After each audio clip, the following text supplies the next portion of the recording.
1 2 1 2 1 2 1 2 1 2 1 2 1 2. Right, so that should be working then. Let me just get final confirmation over here that everything is as it should be, which it will hopefully have here in a moment. Yes, it does appear to be working. Excellent. Love it. Oh, I've actually gone live. I didn't mean to do that. So I've just been talking weirdly there. That's a thing that apparently I did. Great. Love it. Apparently auto start was on. So hello, welcome to this, whatever this is going to be. Hopefully more successful than on the 23rd when I last had a Caravan. Let's just verify very quickly that it is in fact working as it should. It being a Caravan, we have 3 planes. Again, I'm delighted to have 3 planes. Let's just ignore everything that happened here and just be happy with what's going on with the full path freight. Because we have got... Okay, that's not... Can we not like... we can't see it, but it's fine. The plane's fine. Mostly. Generally, it's okay. There are only minor problems with it, and none of it is vital. Like, who really needs, like, left flap connector, for example? I'm sure it's going to be just fine. We're going to find a job that we can do. Do I want to go to Pukatagawagan? I mean, I do. Oh, God, I do. But we need to just make sure that we can actually do the flight that we select. Also get air traffic on. That seems to be working again. This breaks and comes back. We can also fly to Hudson Bay, which is one of these two. Let's just inspect here. Probably not the Saskatchewan Public Safety Agency Hudson Bay Protection Base. Rolls off the tongue. It is probably this, which is indeed a paved airfield. That would be nice. I'd appreciate having that. That is to Cottage Grove. That's to Pukatagawagan. Where's that actually? Can we just verify its location, please? Probably one of these there. That's not too many, so we should be able to figure this one out. That's Laurie River, not Pukachabagababababan. Is this Pukachabagadagan? This is the one. And is this... also paved, it would appear. Can we get any information here, or do we need to go into the EFB? I think we need to go into the EFB for that. What other jobs do we actually have here? Just so we make it clear, we can go to Towfield, although that doesn't pay very well at all. That's near Edmonton. We can go to Soda Springs. I feel like also there are like more jobs here that we're not seeing, because that's kind of how this game is sometimes. Also, alternatively, there is from Brackendale to Pearceland, which is where... I mean, I kind of want to go a bit more rural than just outside Edmonton. But that could just be me, and that's the Cottage Grove. How does that pay? That pays pretty much the same. This pays slightly more. Is that because... No, same length? So we need to set this up about an hour-ish ago, right about there, to Pukatagawagan. Now we're going to have a bit of a look-see here. See, full briefing, how much do we actually weigh? We have materials, fragile materials to be precise. I love the descriptive nature of this. It's materials, they're fragile, ergo they're fragile materials. They are weighing 3,142 pounds, going to Laurie River. So it was actually the first airport that we checked out. So can we just verify the numbers here once more? 3142, 3142, 3142, 3142, 3142. That's going to be a hefty load, isn't it? So we're taking off here, runway 33. We'll be going northbound. Straight out. I'm going to guess we are doing this one. Yeah, IFR makes a lot of sense into here. Well, we're not going to be doing that traffic pattern, and we have absolutely nothing visible here. Can we... Maps. Satellite. We can verify here what we can see. Yeah, it's... Oh, now. I'm not sure that is paved. And that's an issue. We may have to abandon this one before we get started. Actually, what I am going to do, and terribly sorry you can't see this, but I know on the Flight Simulator website there is a... Actually, what I can do, hang on real quick. If we can... So, no, because that's still... I'm still going to dox myself and I don't want to do that.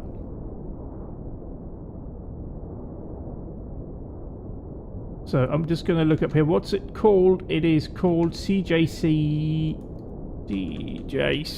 8 Lorry River. It is under VFR conditions on the Flight Planner website. No tower runways. What? We're not getting any info on the runways. That's not even that one that I'm finding there.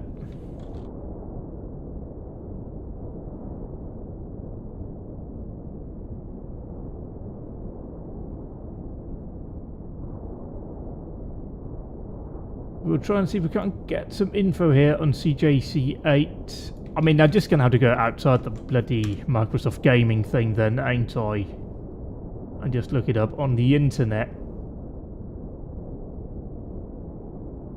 We're not getting terribly much information on this. Oh, here we go. What do we say? It's open to the public. Open Edmonton. It says nothing about what the runway is. And like, this looks like it's gravel, to be fair. And we don't have like skids on our plane, so let's just quickly see if there's anything else we can do. Let's maybe go for the one for Hudson Bay. Query, let's see here, CYHB. Just verify we might actually be able to do that one without having a massive crash upon arrival.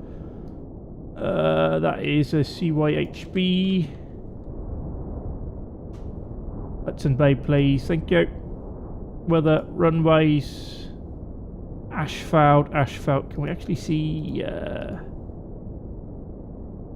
CJC8? Because I didn't actually bother to look at that. Runways.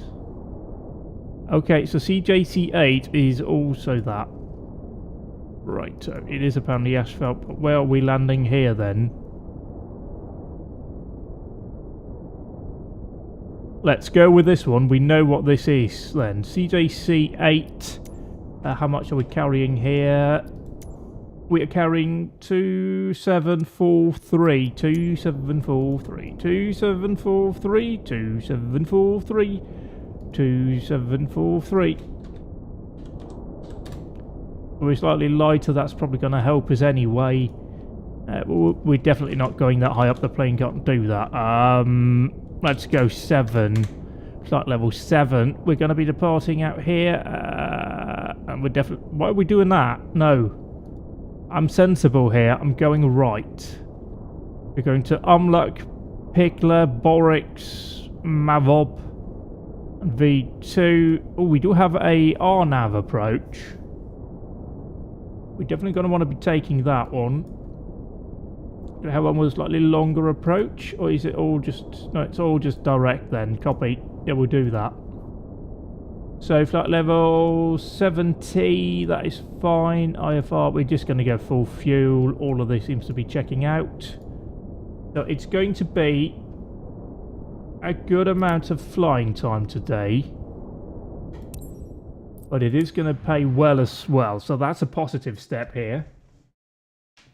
And I kind of need the money right now. We can't afford to have a drama.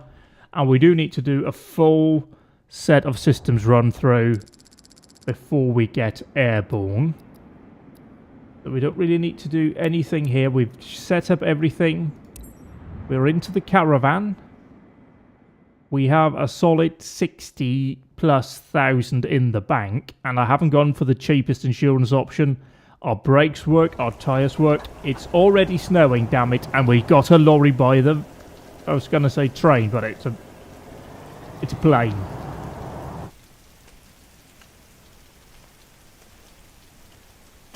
But we don't give no fucks here. We're just walking around in summer clothes. Oh dear, that's horrifying. Okay, reset track IR, please. Thank you. Hello. Hello, eh? Wait, which airport are we going for? We'll just verify things before we get airborne, figure out like what country we are in and that. But we've now done all of that. open up the doorway here. We're definitely going to want to get powered Good up. afternoon. So today's destination is Hudson Bay, and we're loaded with general freight. Everything's secure at the back. Nothing's moving. It's going to be smooth and easy. Roger, all received. It's going to be smooth and easy. Why would you say that? Come on, brother. We're going from... What airport are we taking off from? Taking off from Golden. Golden what?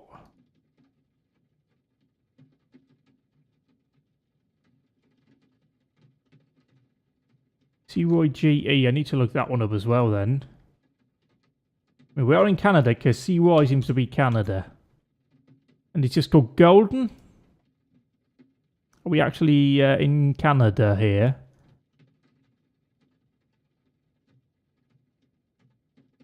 Oh yes we are. We're in a bit of a valley, aren't we? Which valley is this? Which town is this? I can see Sitcha on the map. But it's not telling me the town that we are near, which would kind of be helpful. Maybe if we use like a proper map. Zig. I'm getting the Hunan Changui Electronic Technology Company Limited. No, it's located in the town of Golden, British Columbia. Delightful. Apparently engine is also supposed to be starting up.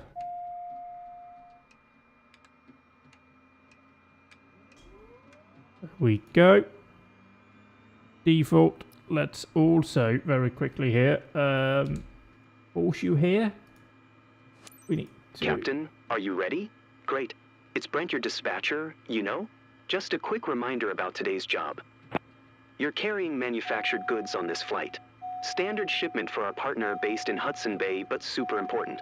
You must reach Hudson Bay ASAP. The sensitive cargo containers have high tolerance with turbulence, but make sure you keep the delivery smooth and on time. You have all the pertinent information in your flight packet as a reminder. Safe skies ahead. We're not going to taxi just yet. We'll just see here. Cargo.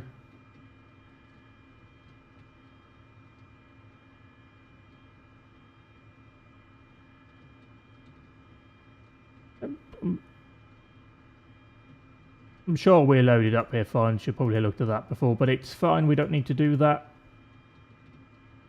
So let's go back here to the flight planner. Clear that. Let's just go back over here. Oh dear, yeah, we got weather on. We have a bit of weather here early doors. Maybe we just can't see that far out, but it's okay. Quite okay. So we're back into a Caravan, which means we have a completely different set of avionics going on. Oop, let's just look over here. We got the good old trusty Garmin 1000 setup. Let's just not landing light, taxi, lights on, strobe, nav, beacon seems like a good idea. No smoking on this plane.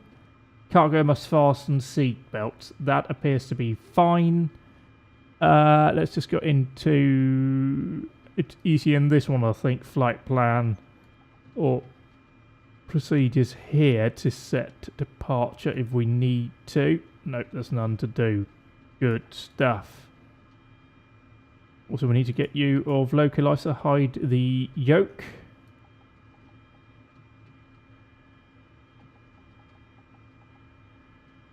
We are in the wrong thing, aren't we? There we go. I remember how this works. That's set up right. This is set up right. We have a map.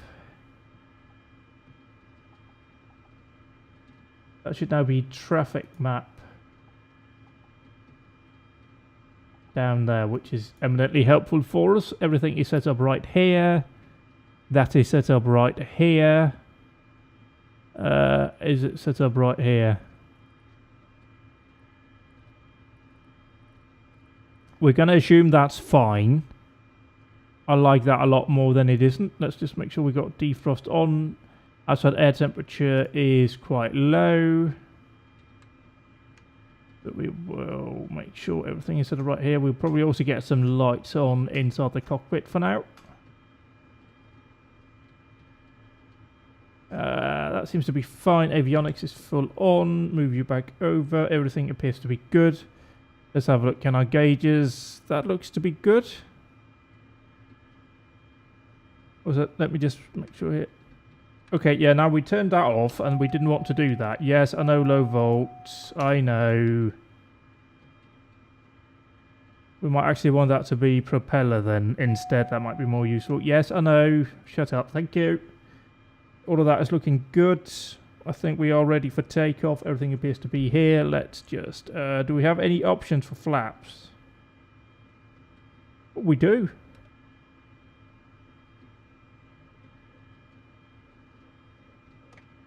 We have two sets. We have here, which is flaps for takeoff. That's now been set.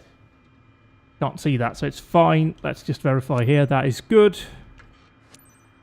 Charlie Yankee Golf Echo Traffic Cessna Charlie. Foxtrot Alpha Kilo Sierra is taxiing to runway tree 2. We're now off to Hudson Bay from Golden in British Columbia. Also, we're not going that way. We're going this way. And we are holding short. Also, let's just here. We're now moving, right? Look at that. The plane brakes. Progress. Also, once we are moving here,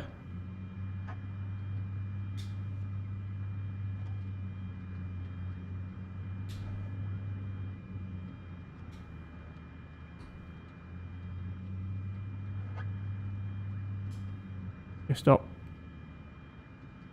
I need to figure out how to do reverse thrust then, because that didn't work there, but it's okay, we can get there and probably get on the ground. We'll announce takeoff. Charlie Yankee Golf Echo Traffic Cessna Charlie. Foxtrot Alpha Kilo Sierra taking off runway tree 2 departure to the east. And 4. Pop on our lights. Get our engine or a fuel.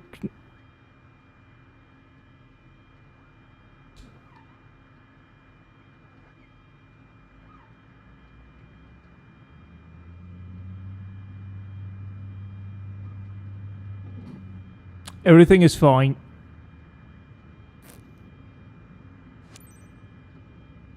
Also, before we take off, actually, I do want to verify that we have reverse thrust and it's working. That just seems to be a sensible thing to have. Hold. Toggle throttle reverse thrust. So that should put me in reverse thrust. And toggle means I don't have to press it or hold it down, right? Throttle off, toggle. That does appear to stop the plane. That's good. We now have that working. That's positive. For sure. Also, I didn't bother checking a windsock here. Also, is there any reason why I need to turn around on the actual airstrip? I can't use the taxiway thingy over there? It doesn't matter. We can make this. It's a Grand Caravan. It's... Okay, so there might be some problems with the brakes working, but it's okay. It's a bush plane. It works fine when we go off course a little bit.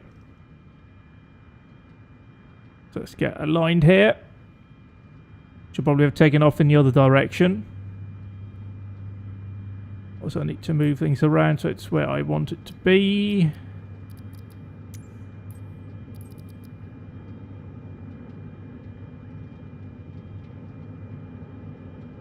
Yeah, we probably want to have it on prop RPM instead. Oh dear, we're getting airborne. Stall. No, Stall. we're not stalling. Stall. Shut up. V1 rotate.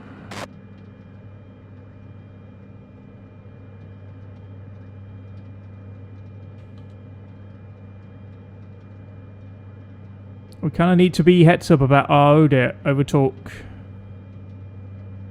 Definitely need to think a bit more about this one. That's for bloody sure. Vancouver Center Cessna Charlie.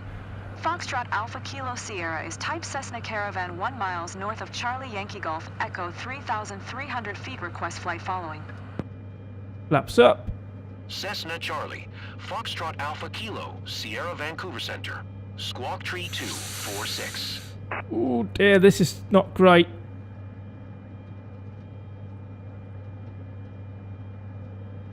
Squawk Tree 246 Cessna Alpha Kilo Cessna Sierra. Alpha Kilo, Sierra radar contact 2 miles north of Charlie Yankee Golf Echo 3,200 feet, altimeter 29er. 48. 2948, you said? Okay. 500. Roger, Cessna Alpha Kilo Sierra. That's low. I kind of want to zoom out here just a bit.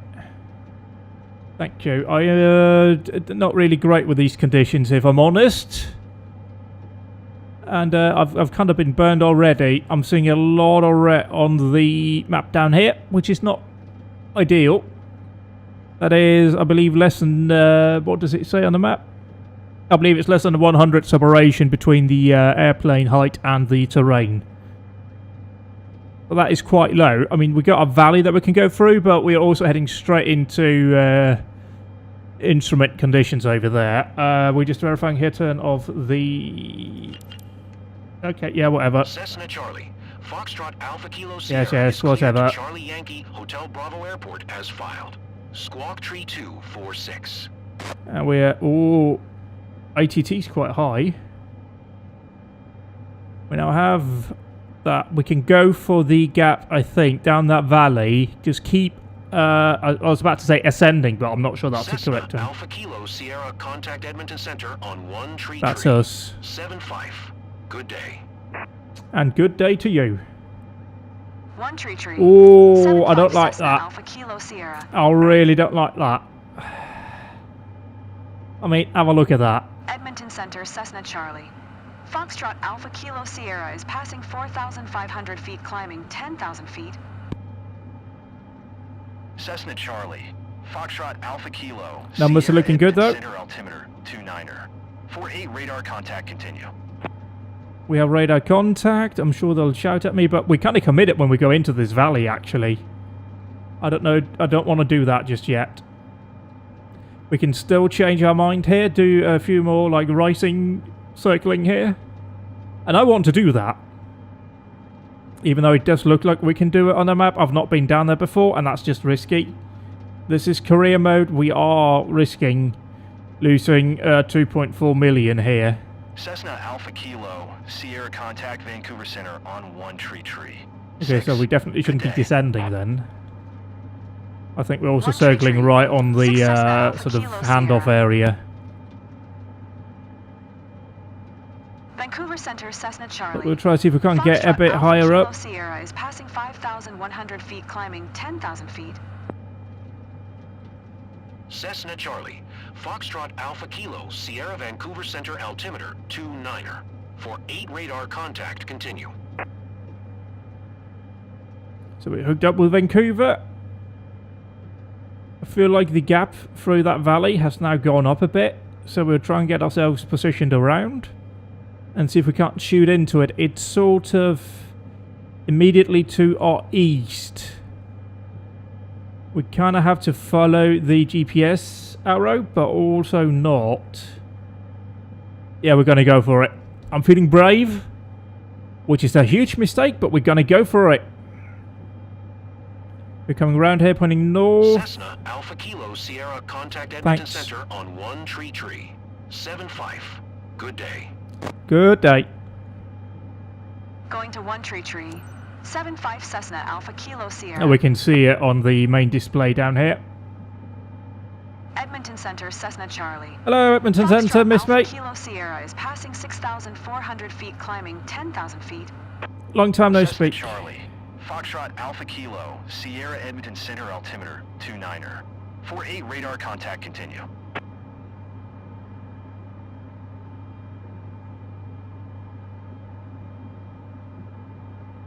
So I'm just going to be focusing here. I mean, we can sort of see some terrain around us, but it's not ideal conditions to be doing this, in fairness. We're going to follow this valley out, or as far as we can until we are actually above the tops here. But yeah, we are going to be going into cloud, and that's going to be wholly relying on the screen, which is probably not sensible operating protocol, but YOLO really is all I can say to that. Also, I am peaking. Turn that one down a bit, turn this one up a bit, and now we need to focus on actually flying the bloody aircraft. Okay, it's actually pretty decent visibility here. We can see quite far down the valley. And it looks like it's daylight down there? Or it's just the sun that's really bright? I'm not 100% sure. But if we do have some cloud breakage, that would be ideal. We could kind of just go through the gap that's created by the cloud. Which would certainly be preferable to shooting it like up nowhere really. But we're checking. Everything looks fine. Instruments are all good. Temps are fine. We are full up on fuel. Everything is looking good. We just played it a bit safe there. Like, the clouds could be lifting here for sure. It's very light. It doesn't appear to be thick clouds above. But we're slightly descending there, so let's see if we can't shoot a bit up here. Try and climb by like around here. We have to hand fly.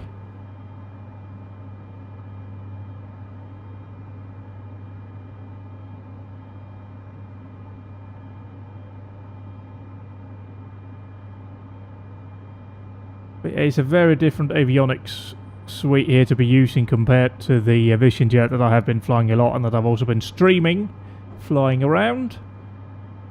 We don't have quite the same options here for various stuff. I don't believe we have any onboard weather, so we have to rely on our little EFB over there, but that's fine, that works just as well. It definitely looks like there's daylight around here, which is really positive.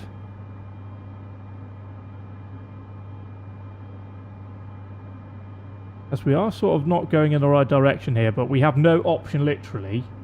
There's no way I can descend over there because I can't see the tops of those ridges. But yeah, we kind of need to be making sure we are actually climbing here. I think we are, yeah, we're supposed to climb to 10,000 and go to Umluk. But we have another valley coming up here that we should be able to then shoot round and continue heading a bit more north. That we may want to just verify here what we can actually do. Oh, don't zoom in, zoom out please. Yeah, that is probably the way to go in fairness. Or continue down this valley, rise up and then reconnect here. Unless we actually get above these peaks. That would be ideal, but it doesn't look likely really, does it?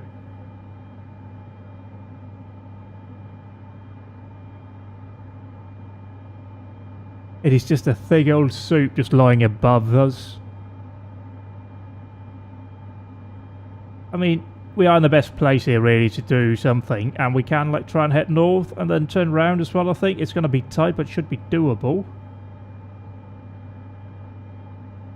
The decisions has to be made. Alpha Kilo Sierra climb and maintain 11,000 feet. Roger.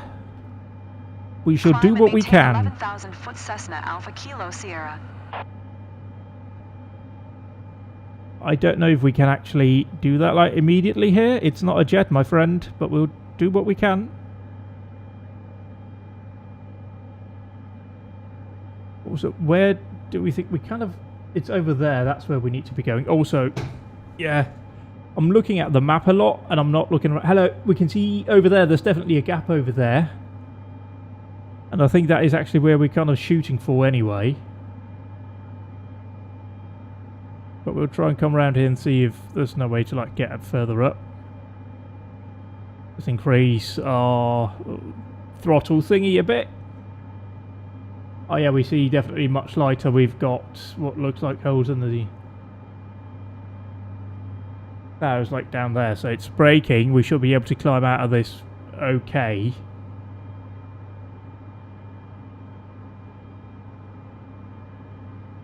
But yeah, this is a prop, not a jet, so it's going to take a while. And we know, like, in front of us, we're good. Like, once we get into the cloud here, we can continue to climb. I just think that's what we're going to do, basically, until we hopefully hit the cloud ceiling. Unless it clears, but these are very odd conditions. Ain't it, Gary? That's Gary. Or does he have a name? No. He does not have a name.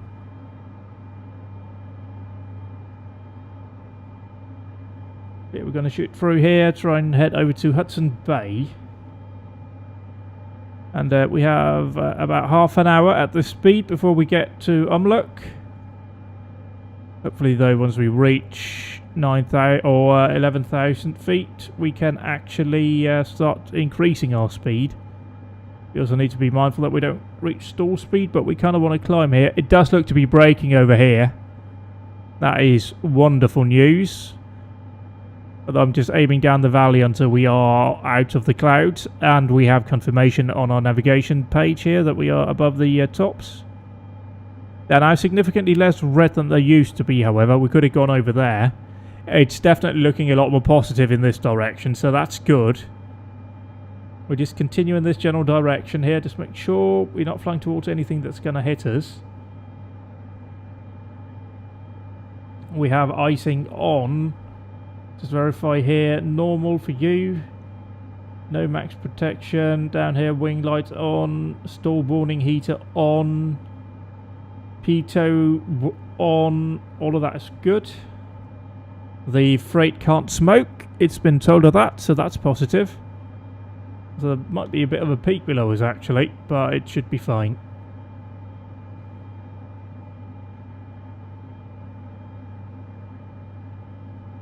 Oh yeah, look at this. This is good. This is looking good. We still have some pesky high peaks over on the GPS track that we need to skirt around.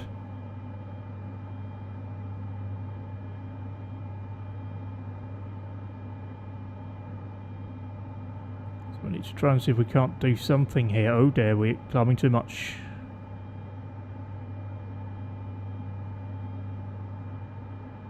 Let's shoot down this valley instead. Oops, temperature hot. Can't have that. 10,000 feet. Thanks. We'll try and head down this valley, but clouds are breaking. Excellent to see. We should be able to get our climb completed here. We are about 500 feet from our designated altitude.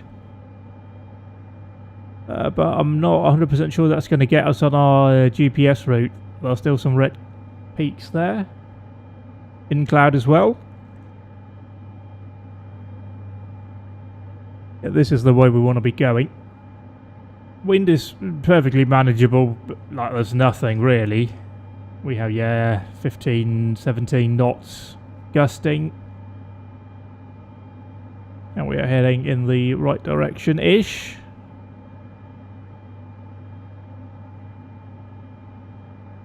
Everything around us right now is good in terms of altitude, so we'll just stay here. We've reached 11,000 foot.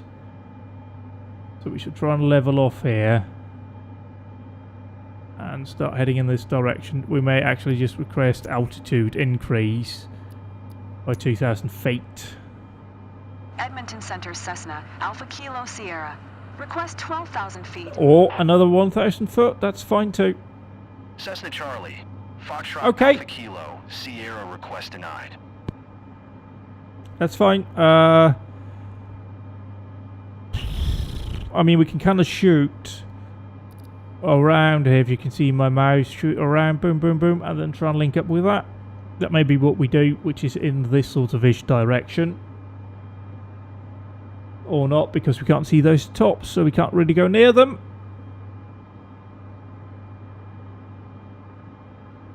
Yeah, we'll have to plop you on heading. The good thing, though, here, you... Ooh.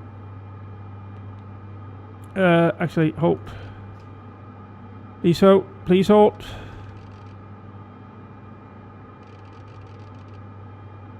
Please halt. Yes, I'm overriding you. I'm going to have to do that, I'm afraid. The autopilot for this plane actually bloody works.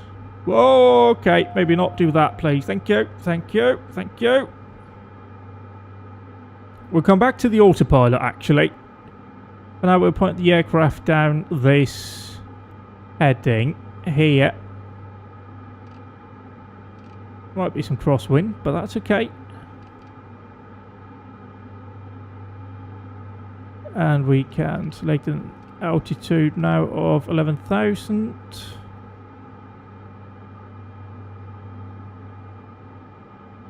I mean, that is not great, is it?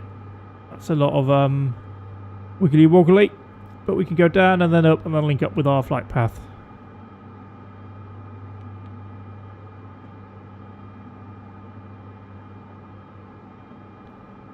Oh, would you mind staying on this heading, please? No, it's not back course, it's bank that I want.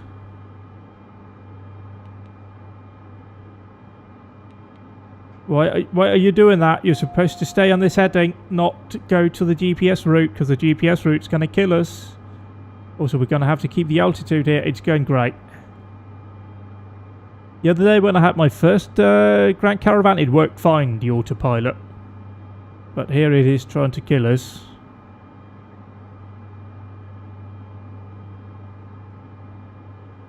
Yeah, we're now getting into the cloud here. Let's start making our way towards the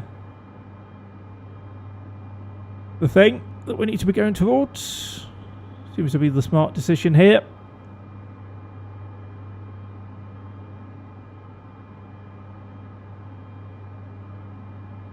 So there does appear to be some traffic here on the way to Umlook, but not too bad. We just need to get above these bloody clouds.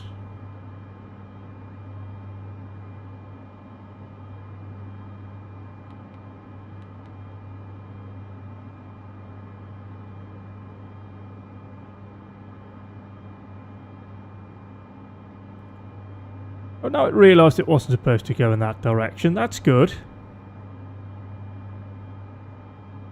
But we are massively off course here, but we can probably start to head in this direction then and get on track, which would be ideal for our situation right now. So yeah, there's been some drama since I last streamed this.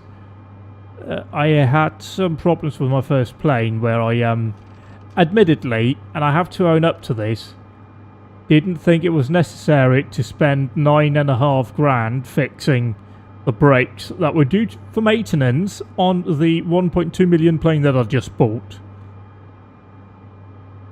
History has proven that to be a mistake on my part, I will admit.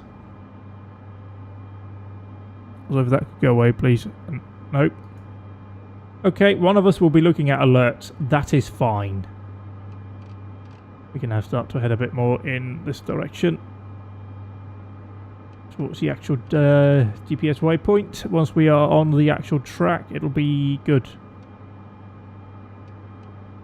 And the altitude is correct. You are holding. All of that is good. We are now just flying, or rather the plane is flying itself. We got even some blue sky above. It is everything we could ever ask for. We've left weather behind. And there does not indeed appear to be any weather in front of us that we can see. I like that a lot.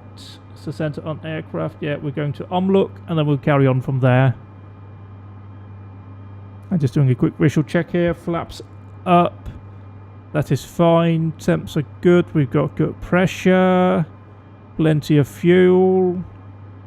Everything is fine. Everything is fine. Icing on. Everything's looking good. We don't have that on. What we can actually do, turn these down. We don't need them right now. That may change later on. But right now... Nope. Didn't mean to do that. That's the great thing about those controls. They always work wonderfully. Cessna Alpha Kilo Sierra, you are 300 feet above your assigned altitude. Descend and maintain 11,000 foot altimeter 29er. 56. So we've got some altimeter Descend changes. And maintain 11,000 foot Cessna Alpha Kilo Sierra. Yeah, that does in fact track with what we just had told there.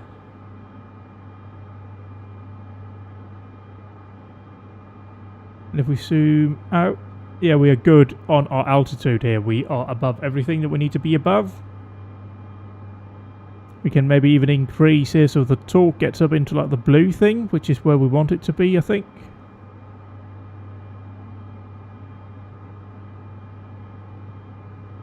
And that'll make us go a bit quicker. And we're now on our way to Hudson Bay. Place up in Canada. I mean, it's sort of like middle Canada, isn't it, really, ish? I mean, Canada's a bit more skewed. It's a bit wider than America. But I think we're going to call that middle Canada. Also, we are minus 12 and we have low to cloud around, so I don't feel brave enough to turn off our icing. That's not what I am right now.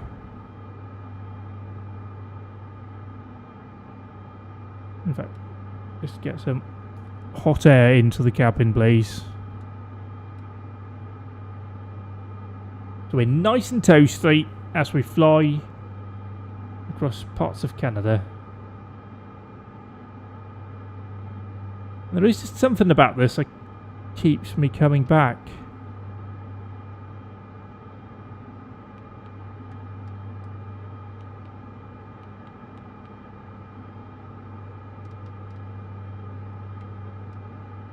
Let's just sort that out. Get us onto the right course here. But yeah, there's something about this that has me coming back for it. Even though probably like Air Hauler 2 is a bit nicer.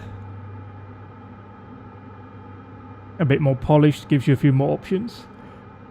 Oh dear, and there's definitely things about that I think are really neat and would like to see implemented here, but this is just like looking back and seeing that you have actual stuff there is kind of pointless, but it's also nice, if that makes any sense.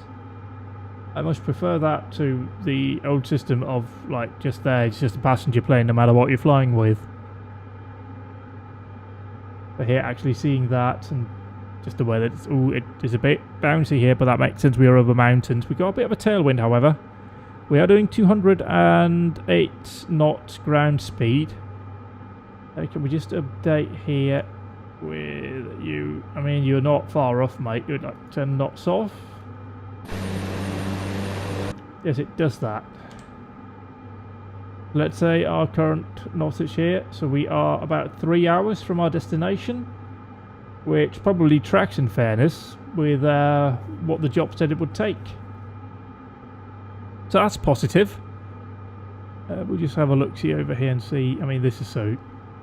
Whoop, pressed a button that I didn't mean to push, I think. Nope, that was the one that I meant to push. It's just not doing what I thought it would do. Anyway, it doesn't matter. We don't need to do that. I thought we were moving pilot position. But it does make me wonder what kind of stuff we'd be carrying from Golden, British Columbia to Hudson Bay. Moreover, which... one tree climb and maintain FL 380. Yeah, that's come back, by the way. Like, the ambient traffic has returned. I don't know what changed it. Just, I think it was yesterday it worked. Hi, Wobbly Ash. You'll join us somewhere above British Columbia. We are quite literally bouncing our way across to Hudson Bay, of all places. That is apparently a real place in Canada. In the wonderfully not at all broken, but yet still quite enjoyable career mode. Oh no. Just a bit less of that. What we might actually want to do is get that remapped, then the other sticky thing. Apparently, I've just accumulated 50 hours of total flight time, says Xbox. Also, that over here looks a bit dodgy, doesn't it? But we can probably make it work. It'll be fine. And we have about... What did it say here? Yeah, about estimated time to end is... oh God, no, that's 3 hours total at the speed. So probably just a bit under that. And look at that, we're like reaching the end of the mountainous bit here. Oh, that's neat. So does that works now, great, love it. So yeah, we're definitely like getting towards the end of that. Tree 11 is passing FL225, climbing FL Tree 80. Hudson Bay, but where are you flying to? I'm flying to Hudson Bay, Tree 11 Edmonton Center radar contact. which is, Continue. if we look over here, it's like in the middle of Canada. Right there. I have some wonderfully specific, fragile general freight on board. Hudson Bay is down here-ish, there it is. Which is, I'm guessing, absolutely nowhere near any major city in Canada, given how far up it is. But I suppose that's why we're flying a Grand Caravan to it. We wouldn't be taking this to like a major airport, because they have like big planes coming in with loads of freight.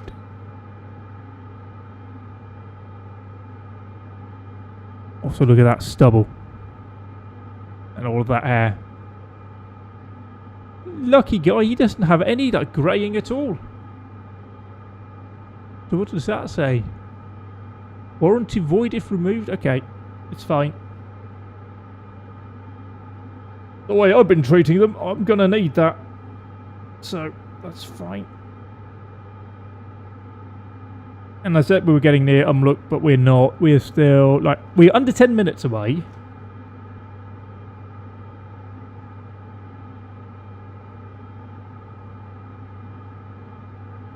This is the Grand Caravan. The wonderful Grand Caravan that I really enjoy flying. Here she is.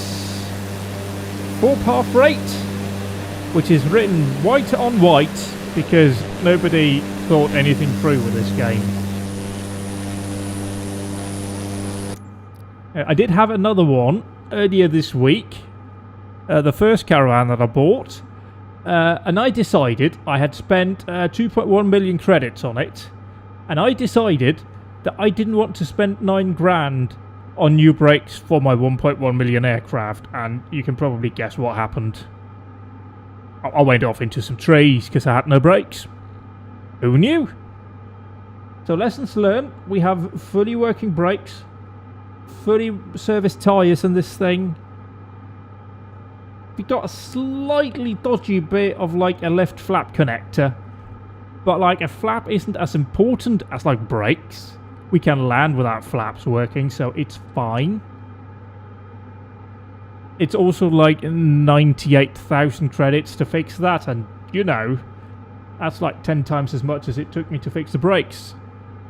And if I'm too tight to fix the brakes, I'm definitely not spending that much money on fixing a flap connector. And like if we look over here, right? Okay, admittedly I can't get, even with track IR, I can't sort of get myself in the right position to see it, but you know, the flap is over there. It's fine. Also, we've definitely cleared the mountains, which makes this a whole lot nicer to fly now. I don't have to be so worried about hitting scenery. We're sitting at 11,000 feet. Bit bumpy, good tailwind. All our numbers are looking good. It's going fine. It's good. It's going good. This time I shall not waste 4 to 5 hours flying to a destination where I then end up crashing into some trees and gives me nothing for it. And there are some things that are very broken with this and hasn't been thought through in terms of like gameplay loop. When I crashed the plane, and I say crashed, I hit some trees. I went wide and hit some trees. That's what we're going to call it. We're a rally driver after all as well on this channel. I went off there. You have to pay money to get the plane salvaged. Or rather, it gets salvaged for you. But you have to pay your maintenance crew to go over it to see what's wrong. But I didn't have any money, so I couldn't pay the maintenance crew to see what was wrong. It was basically a whole hot mess. I had to do some of those first flight or some... no, it was a freight mission I did. Quite appropriately, it was into Mexico, which felt so right for a desperate pilot who just crashed their plane. Let's just take some freight down to Mexico. But it worked out okay for us. We got down there, we got the plane serviced. We realised it cost us about like over 3 million to fix it, so we decided to sell that plane, presumably for parts. Everything on it was broken, and I mean everything. Sold that, bought a Vision Jet, did some flights, kind of tricked it around a bit with like the sim rate that you can speed up. And then we got this just earlier today, or rather last evening I bought this, and now we're trying the first flight. And the positive thing about this one is the autopilot actually works. But the first flight I did, when everything went wrong, was harrowing. It was over to... let's just bring this up. It was over to somewhere over here. And like around here-ish, I started getting turbulence so bad, the autopilot went off and I kept getting stall warnings. So we were hand flying for part of that flight. I am quite pleased not to be doing that. Also, let's just verify here that we are actually going to be meeting up with the correct course here. Just get this corrected so we get on course a bit quicker, because we do need to go towards Umlook. It is Umlook, Pukla, Borix, and a few more, but yeah, as we can see here, it is obviously some quite big gaps here. After this one, it'll be 83 nautical miles, 92, 94, 87, 94, and that should then be getting us pretty close to our destination. Yeah, then we start our approach here into the airport. Yeah, this is the runway, and this is our go-around destination. It does have it all queued up for us, which is kind of neat. Because obviously when you do go around, and I've had to do that in this, because some of the airports are broken. At Aspen, I quite often got to that, and there was just a bus sitting on the runway. And the first few times I did go around, even though there was like not really any reason to, because there's no collision, but you know, immersion and all that. Somehow the passengers didn't like the fact that I went around because there was a bus on the runway, which I think is their problem. But they still deducted me like a score for it.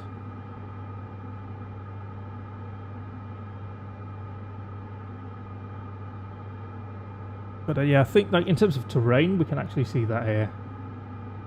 Let's try and plan ahead. Terrain highlights. Yeah, it's kind of getting better and better as we approach, really. We were in the mountainous bit, which is like the darker colour behind us. Also, that's definitely a bigger city down there. And we have like the nicer sort of flatter terrain, and then we get over there. Obviously near all the water, it's going to be a bit flatter. Also, we went for Hudson Bay because it's got an asphalt runway. Right, is this the right airport? First of all, are we looking at the right airport? Everything tells me we're not. Yes, we were looking at Golden, which is where we took off for. We're going to Hudson Bay, a small airport, and it's situated at 1,174 feet. We have no weather for it. We have 2 runways. Cessna Alpha Kilo. Oh, hello. Sierra, That's me. contact Edmond Center on One Tree. Tree. Good day. 1333 for Going Alpha to Kilo One Sierra. Tree Cessna Alpha Kilo Sierra. Edmonton Center Cessna Charlie. Foxtrot Oh, it's Alpha quite Kilo hilly. Sierra 11,000 feet. We've got 8-foot change here in the elevation on the 2 runways they Cessna have. Charlie. Foxtrot Alpha Kilo Sierra the same Edmonton runway. Center altimeter 29er. Tree 8 radar contact continue to Picla.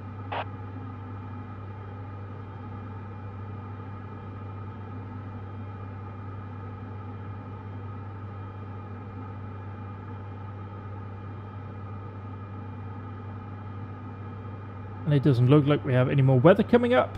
It is all looking dandy. Also, has he actually triggered here? Us not going to look.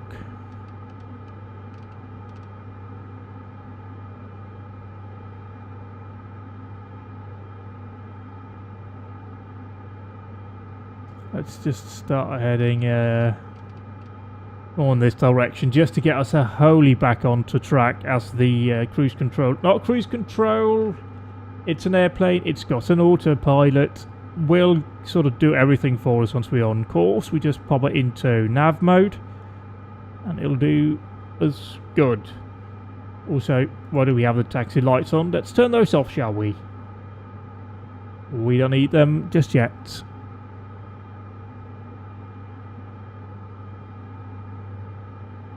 Oh, that doesn't work. That's disappointing. There's a G100 mod for, or G1000 mod for 2020, which has a bunch of info on it.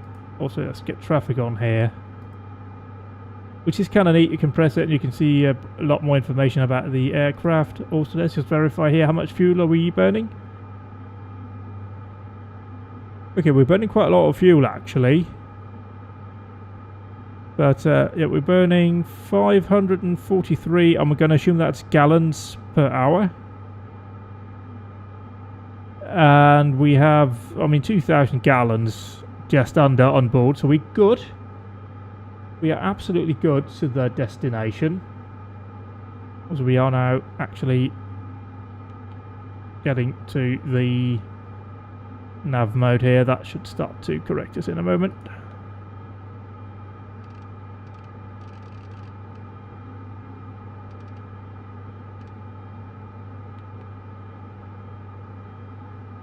We can actually see it on the map here. Let's just get you sorted out. Nope.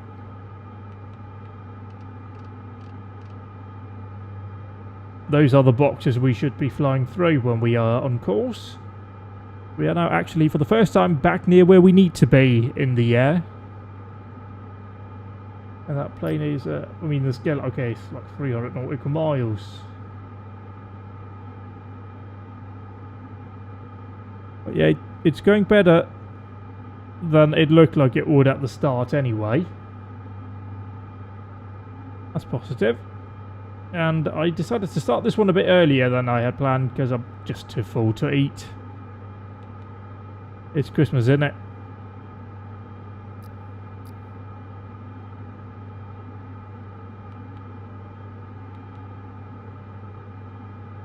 And now we've gone over because we forgot how the cruise control, no, crew autopilot works on this plane.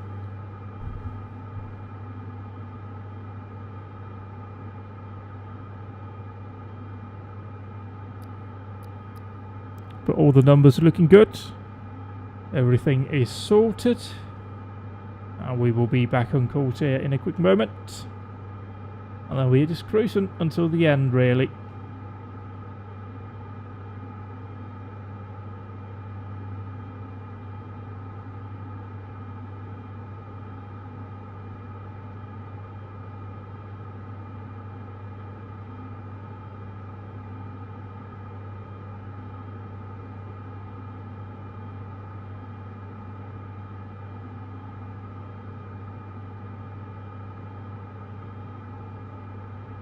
And there we go, we are pretty much on course.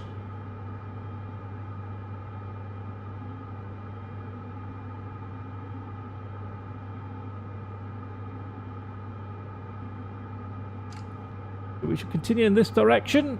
All is looking good.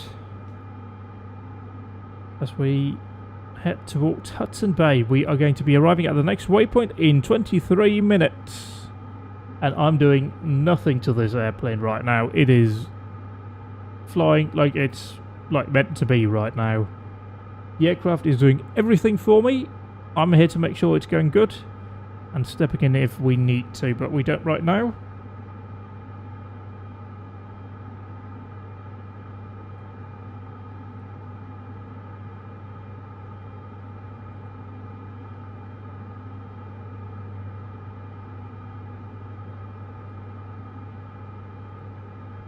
It will be there before we know it. And earlier today, just in preparation for the race tomorrow, the Production Car Challenge and iRacing, I did one of the production car races at VIR Grand and found out that the Grand layout is not really great for like a 25-minute race. But that's fine. That'll be tomorrow. I'm thinking of doing the like noon GMT split. Seems to be the most likely one to do. It's a 4-hour race, so that should definitely get us right into the traffic there. It'll be fun. Looking forward to doing that. I will get that scheduled as soon as I can, and we are right below the clouds. Oh, gee whiz. Look at that. We are not seeing any weather on the radar down here or on the EFB. So Come on now.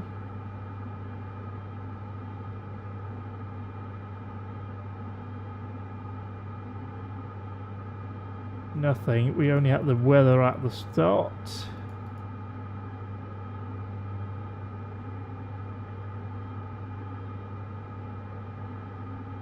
Aviacarad 1728 climb and maintain FL 250.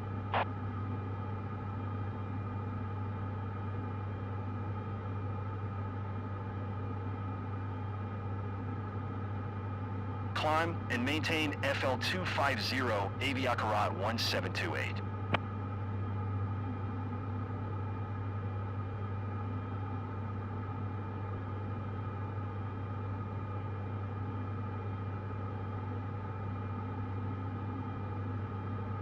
It still feels like it's a bit too risky to turn off all the de-icing bits. So we'll leave that on for now.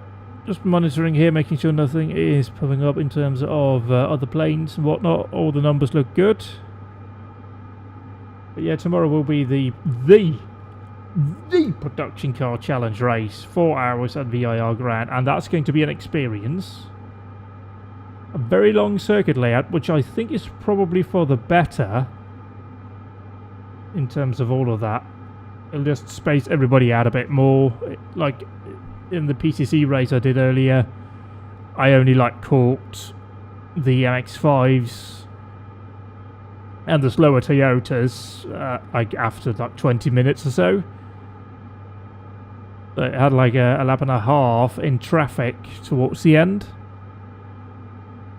But obviously with a 4-hour race that's going to be significantly more. Whereas with the standard VIR full layout it will probably be a lot more chaotic in a way.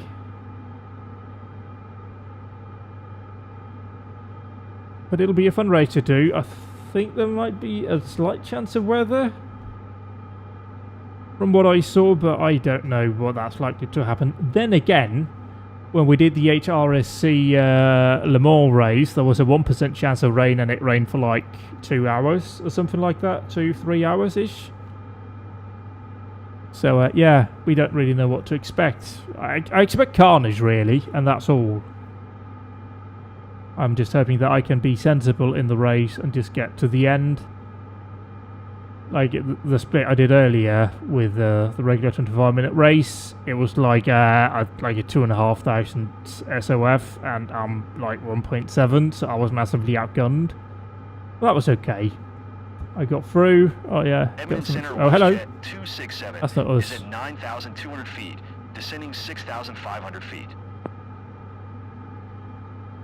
WestJet 267 Edmonton Center altimeter 29er. Tree 8 radar contact continue. That's useful information, thank you. WestJet 267 contact Calgary approach on 127. 15. Good day. That just puts us in the clouds. That's wonderful. Can we please descend by 2,000, please? Edmonton Center Cessna Alpha Kilo Sierra. Request 8,000 feet. You got us just in the clouds. Cessna Alpha Kilo Sierra climb and maintain 11,000 feet. Expect 8,000 feet. Okay.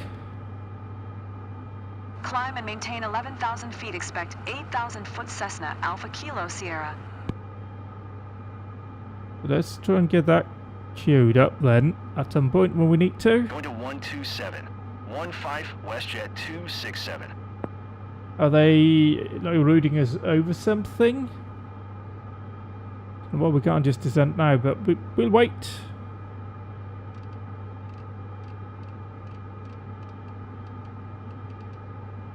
Oh, kind of like to descend sooner rather than later if we're going to be in clouds. But it's alright, we'll make it work.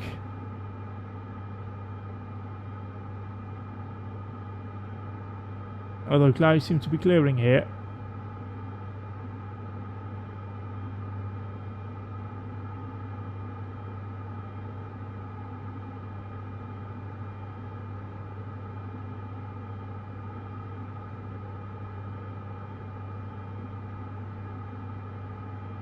You know what I forgot?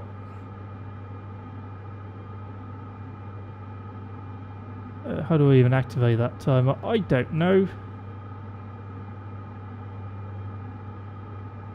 But we have another one over here. I had meant to start that at the time that we got airborne, so I could keep track of how long the flight took, but you know.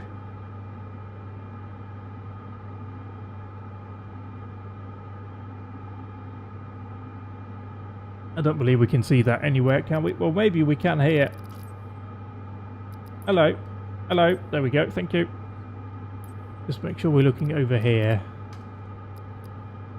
No, it doesn't have any timestamps. That's rather unfortunate. Move you back over into the corner of shame then.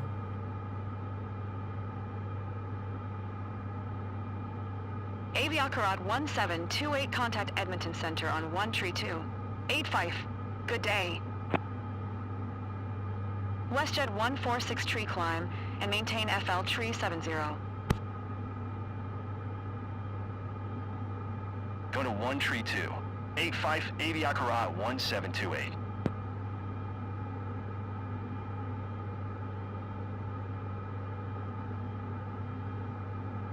We're slightly a bit of crosswind here. It's quite okay. Climb and maintain FL tree 70 WestJet 146 tree.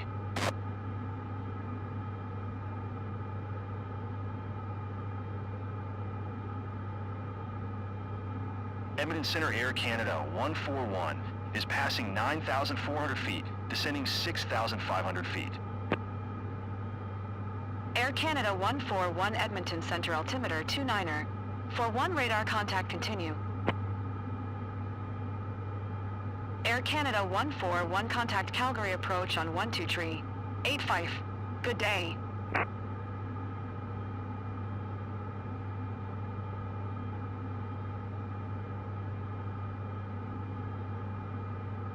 One two tree.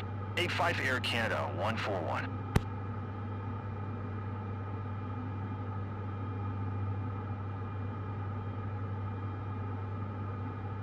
I believe like our scheduled arrival is like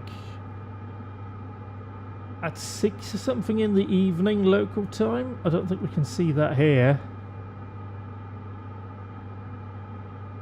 I'm pretty sure that's what we signed up for. Obviously it says it's August the 15th of Monday here, so I'm assuming that's the day-night thing as well, otherwise it would be dark. And I'm not sure Hudson Bay has any kind of ILS equipment, so well, we can actually see that. I think. WestJet 146 tree descend and maintain 4,300 feet. I mean, it only has like Unicom, so yeah. And like no Meteo info either, so I'm Descend gonna guess and not. Maintain 4,300 foot WestJet 146 tree.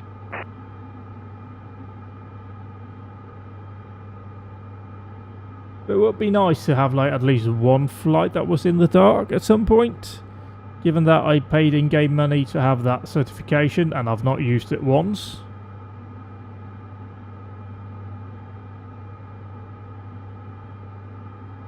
But it's quite okay.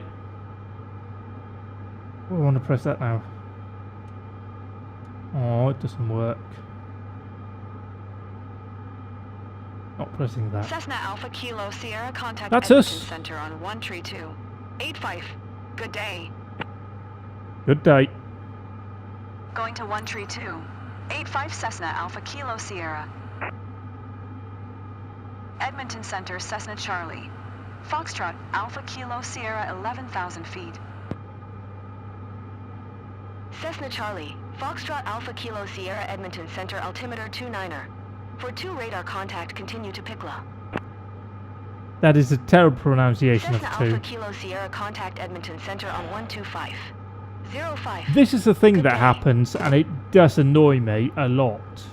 125. You can like end up 05 for in like the Cessna border Alpha Kilo region Sierra. of like between 2 areas of like Edmonton ATC, Center Cessna Charlie. and you just bounce Foxtrot around Alpha between Kilo 2, Sierra 3, 4 11,000 handlers. You have to constantly change frequency. Cessna Charlie. Foxtrot Alpha Kilo Sierra Edmonton Center altimeter 29er. 42 radar contact continue to Picla.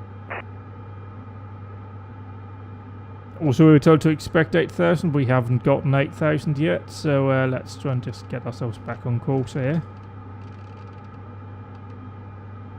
There we go. Our airspeed is 100. No, ground speed is 194 knots. Our actual airspeed is 185. Our indicated airspeed is 156. So yeah, we have a bit of a not a headwind, a tailwind, mainly side wind. But that's helping us, and it's just nothing like the crosswinds I've had so far. So this is perfectly manageable. Like the autopilot isn't getting switched off here, so it's fine. And it's flat terrain. We don't have to worry about crashing into like the sides of mountains or anything, which is also nice. Also, I'm going to take a risk here and just step away for a quick moment.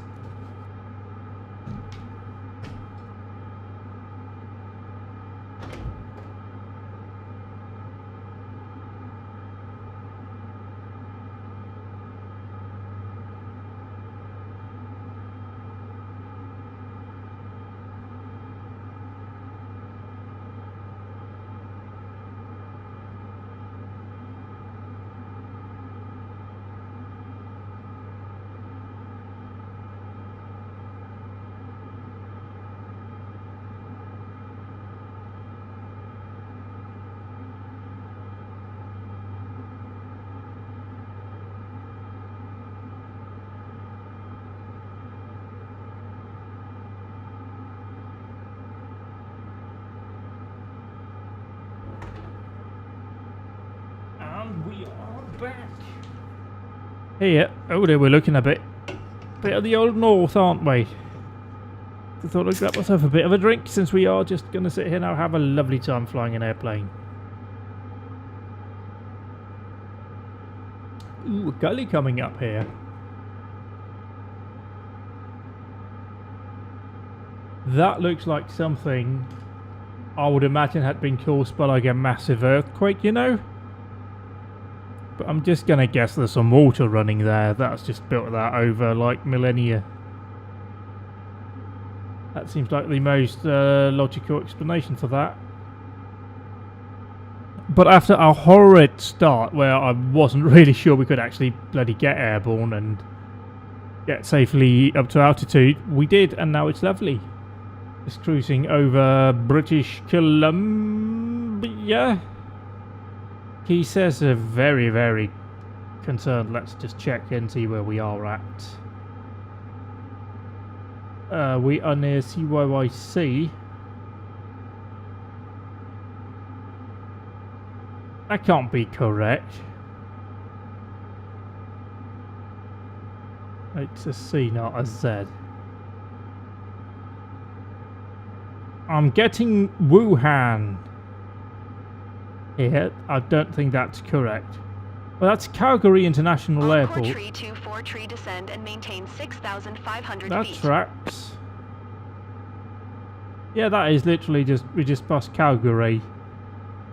Somewhere CYQF. Descend and maintain 6,500 foot encore, tree 24 tree.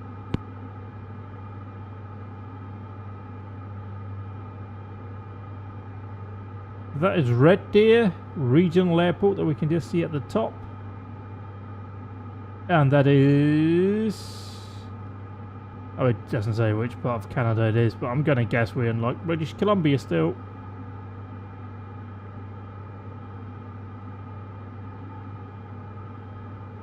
Heading towards Hudson Bay.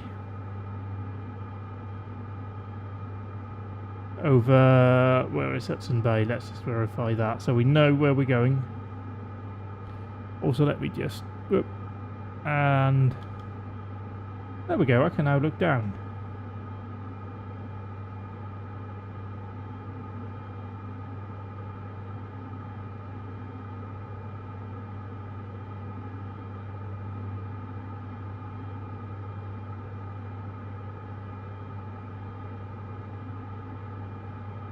Hudson Bay is apparently a large body of saltwater in northeastern Canada.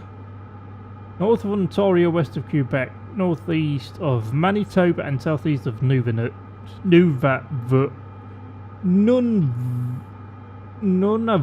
There we go. We got there in the end. Nunavut. So, like the airport. Wasn't that like the CBBS airport, or was that another one? That's another airport I've flown through. Move you over. CYHB. What can you tell me about CYHB?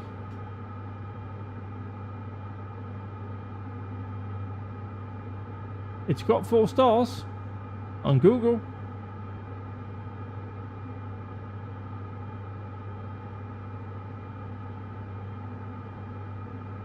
It's in Saskatchewan. Excellent. Who doesn't want to be in Saskatchewan?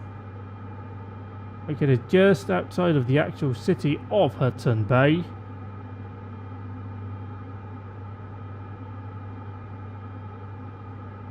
Which is... oh yeah, okay, so in 2011 they had 1,504 people living there.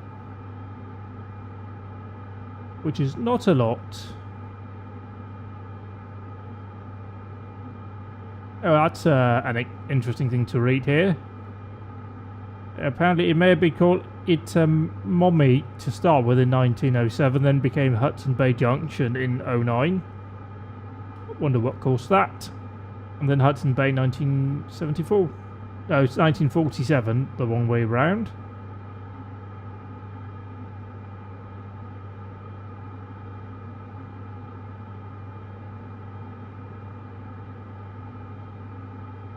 Yes, it's a mommy was a First Nations word that meant a place that 3 rivers join. However, to establish a hamlet needed 15 occupied dwelling houses. Blah blah blah blah blah. It was the post office was also established. Mr. B of Noble was the first overseer of the village. The post office was also established at that time. It was on the 100 block of Churchill Street. Then in 1909, the Canadian Northern Railway Company chose the name Hudson Bay Junction, and so that name was changed. Obviously it was. Obviously. Can't have like a... Also, this Wikipedia entry was edited 5 hours ago, and that's totally legit.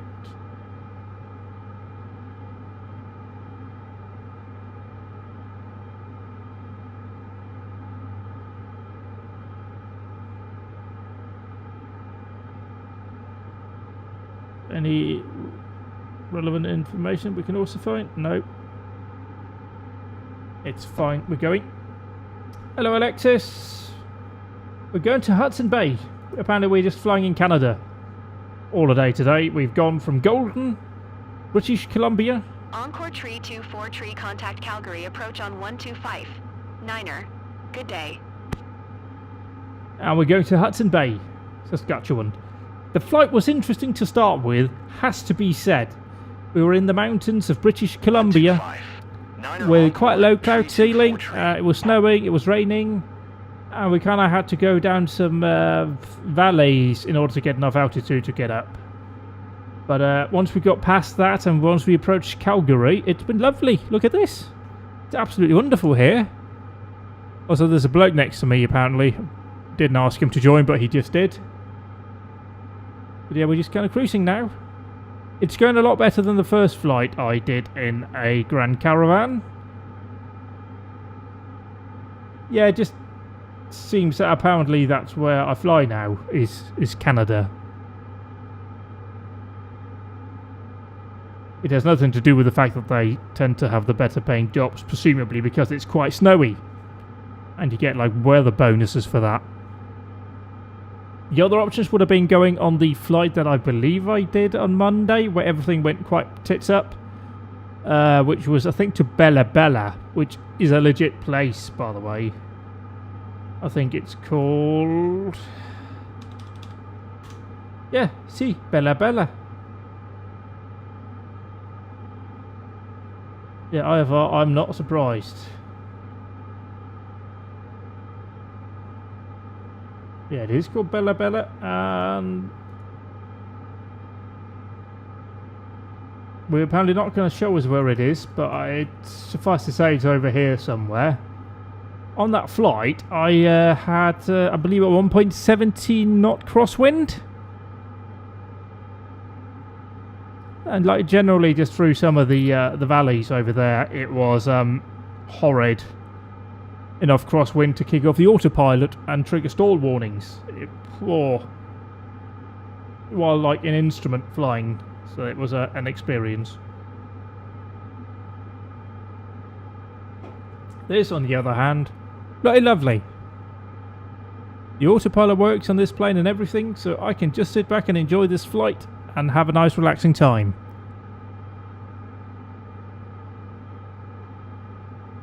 And we are taking... What are we taking? Does it say here? No. We have about as much information here as we did when we took the job. It's general freight that's fragile. So I don't know where that will be. Also, can we... I think we're going to leave seatbelts on. Oh, heck. Guys. The freight's gone. I swear to God, there were like boxes back there. Like it was stacked full of boxes earlier. And like you can see the netting that was supposed to go over them. It's fine. We've not lost anything here. It's absolutely going great.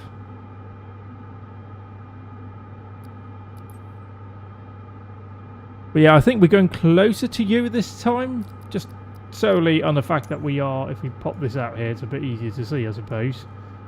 Seeing as we're like going a bit more. I've called this the middle of Canada, which admittedly it's slightly left to the middle because Canada's a bit more skewed than the US is, because Canada's wider. I mean, arguably America or USA is wider if we include Alaska, but we're not for the purpose of my argument because that would go against it. Also, we requested a long time ago 8,000 feet. We've not gotten it. Even though we were told to expect it, so it's going fine. I am also completely overflying to Big Bear City in California, which seemingly is where all the VIP charter missions went, or most of them anyway.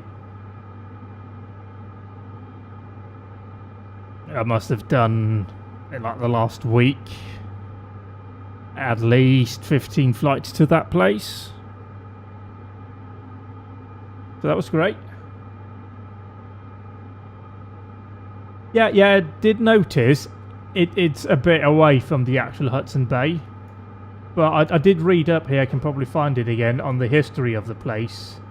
Because, yeah, it was rather unfortunate. I saw the history of the city name if you didn't see that again. It's, not great. It is what we call colonialism. As it was established, or rather named, let me just find that again here. No, that's the actual Hudson Bay, that's not what we need. Faux show. We need the airport, or rather the city of Hudson Bay.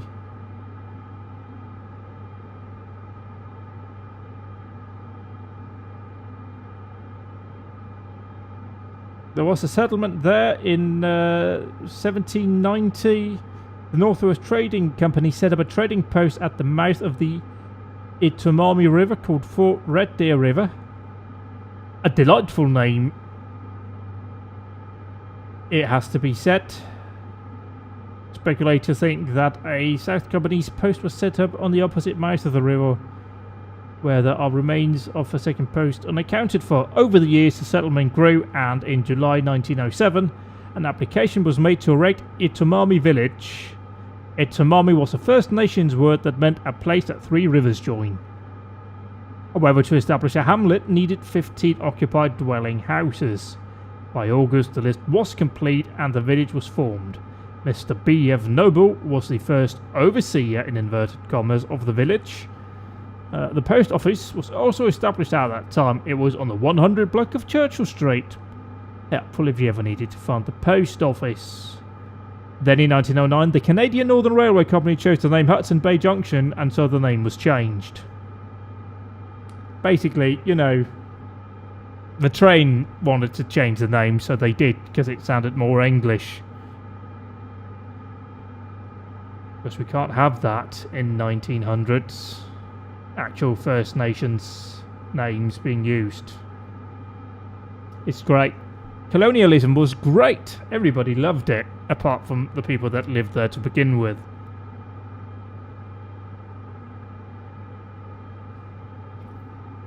But in fairness, from what I've heard in like the various news here in the past couple of years, that's probably the least worst thing that ever happened to First Nations people. But yeah, this is just really flat. I expect it, by like looking at the topography map here, it will be a bit hillier, but it's not. You've got some rain down there though. Oh dear. More rain, that's not great. Let's keep that away from us, shall we? Thank you.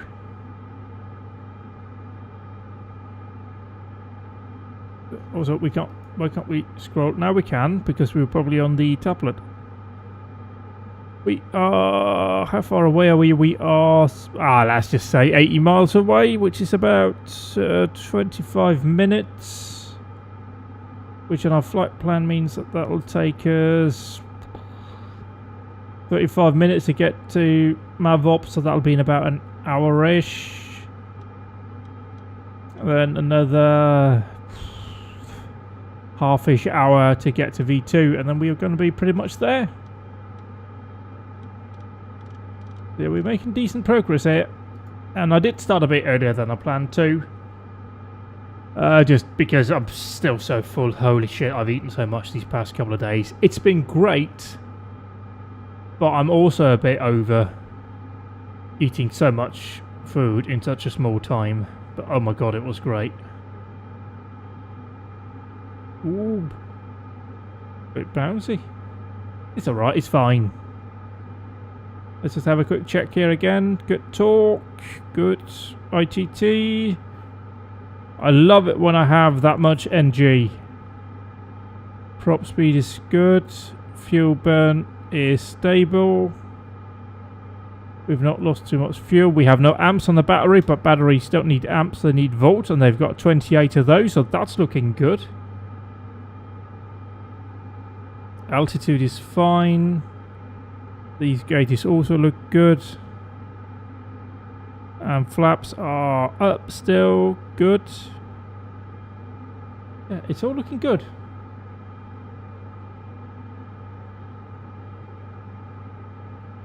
I can probably just turn that off. We don't need that right now. And obviously the luggage or the cargo can't smoke. Has to wear its seatbelt, although it seems to still not be there. Is it on the outside of the aircraft? No. Also, we seem to have written like white on white here, which is just excellent.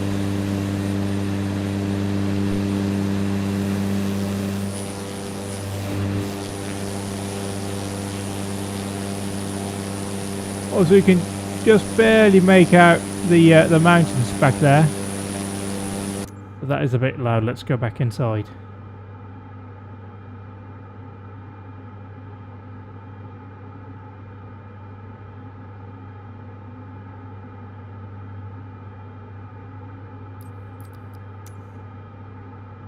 Ooh, plane.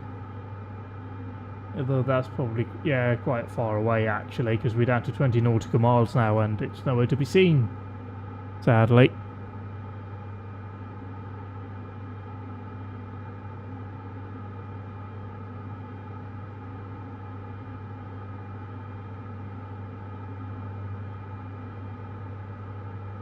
Well, that's the timer, isn't it? Yeah. Okay, no, let's not do that.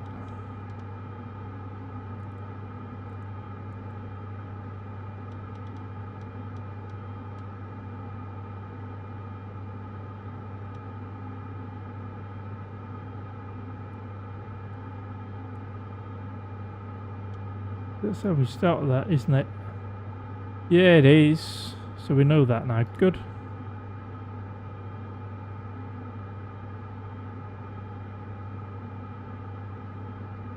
So we can use that in the future to track how long our flights take.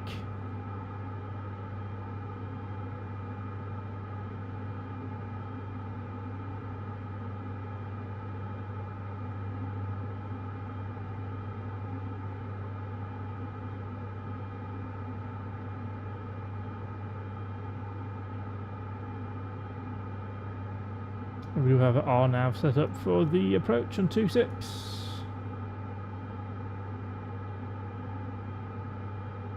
Usually it will tell you which one it recommends, but it doesn't do that here. Presumably because it can't recommend anything to you because it doesn't have any weather for it. But that's fine, we'll get there and figure things out.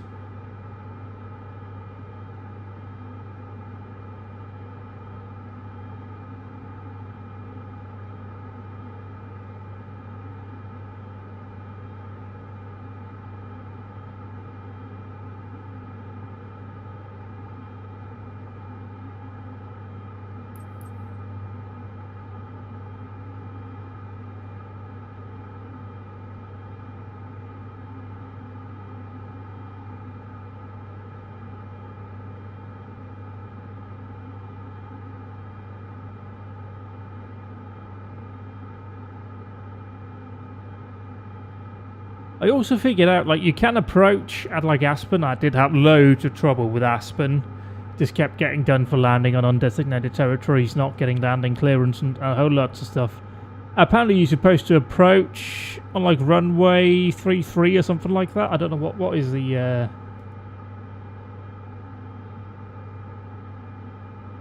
can remember that, but yeah, it is... You're supposed to, like, approach on runway 33. Land on that. If you try to go for runway 15, even though that's the one that's got localizer and RNAV on it, it'll just not work. Which is an interesting experience for sure. Also, could we see the other one down the Lorry River? That was the other job option that we had. That's it, it's asphalt, but it certainly didn't look like it when we looked at it on the map. Oh, that's okay.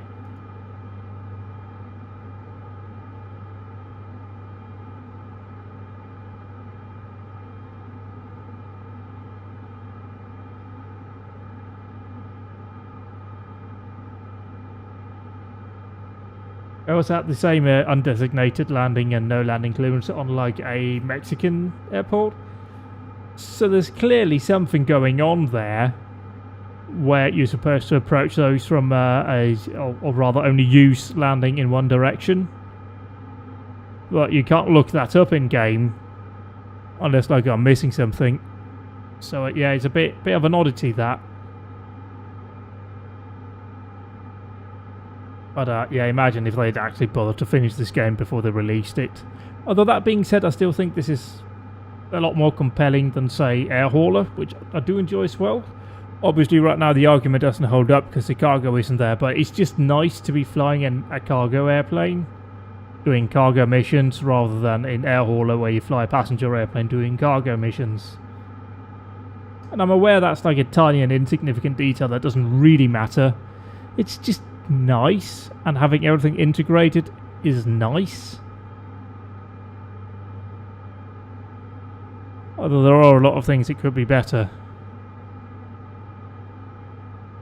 But speaking of things that could be better, they released a new bloody gameplay bit from the new Tokyo Extreme Racer game, and it looks really good. I am optimistic. I'm not saying I think it'll be good, I'm just optimistic about it. Because everything about that looks like Tokyo Extreme Racer. Okay, hello. On 1 tree. 4-5. Good day. Good day to you. 1 tree. 4-5 Cessna Alpha Kilo Sierra. Edmonton Center, Cessna Charlie. Foxtrot Alpha Kilo Sierra, 11,000 feet. Cessna Charlie, Foxtrot Alpha Kilo Sierra, Edmonton Center, altimeter 29er. For 7 radar contact, continue to Borix. But yeah, everything about the new Tokyo Extreme Racer game looks like it's Tokyo Extreme Racer 3, but in 2024, 2025, and that's all I want. They don't need to make it like a modern game, just take what they had and make it but today. If they do that, it'll be good. Apparently they had like a demo at some car show in America, and it was like really weird because it's like the only place they're going to demo it, and it was like the first playable version that they had. Center Encore Tree 278 is passing FL255. But it looked like really good. Like it looked like it was nearly as well made as this, and that was like the first playable version. That game could be really good, and I want it to be good, damn it. Because Tokyo Extreme Racer 3 is like the best street racing game that's been made. And I just want it to be that, but better and newer and with more cars and better, and like if I could use a wheel that would be even better. Yeah, I'm just hoping that's going to be a lovely little nostalgic thing, just a traditional game that has been developed fully before they release it. And it's just good, because they've done a good job of it. And they've done the things that they knew works. And it's not got all the bullshit stuff you get in new games. I'm really hoping, and I really want it to be good, because it can be so good. Like Tokyo Extreme Racer 3, I played that in 2018 or 2018 it probably was. And it's still really good. And still really enjoyable to play. The only downside I found with it, like using an emulator, is there's a bit of input delay. That could just have been my computer at the time. But that's just what I want from a street racing game. I don't want a modern game. I just want an old game that is just what it is. Like, this suffers from it to some degree as well, where like it takes so long to progress. And sometimes it just feels like it's got a lot of padding in it just to justify its price. Because that's what games do these days. Whereas the Tokyo Extreme Racer 3 game could just be an old game, but today. Just no fuss, just solid gameplay that works. No padding, no filling, just solid stuff. And I just want a game like that to succeed and be popular. Because that could change so much of the bullshit we get in gaming these days. That being said, I don't really play new games. But whenever I touch one, I'm like, this is so frustrating and annoying because I don't have all the time to do it. Also, that is too far over, isn't it? Let's bring you back in. I also need to move you to about here. Oh, that is slightly blocking that screen. There we go. All sorted. We are 13, 14-ish minutes away from Borix. Then it's Maverick or something like that, isn't it? Mavop. Not far off, in fairness.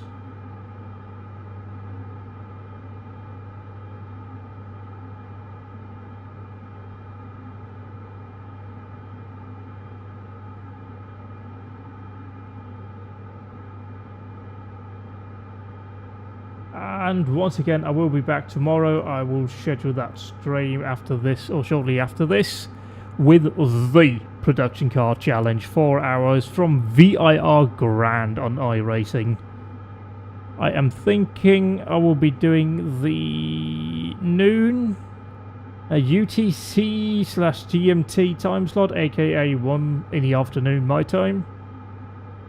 It just seems like the most optimal thing to do there. And I do think it's a better layout for that kind of race than VIR is going to be. I did a fairly full split of normal production car challenges earlier today. And it was, I mean, admittedly, it was a 2.5k SOF that I did. But traffic just only really happened at the end of the 25-minute race. Oh boy. So yeah, I just had like a lap and a half of traffic. And that seems like a much nicer experience across a 4-hour race than having traffic like all the time, because that's going to happen anyway.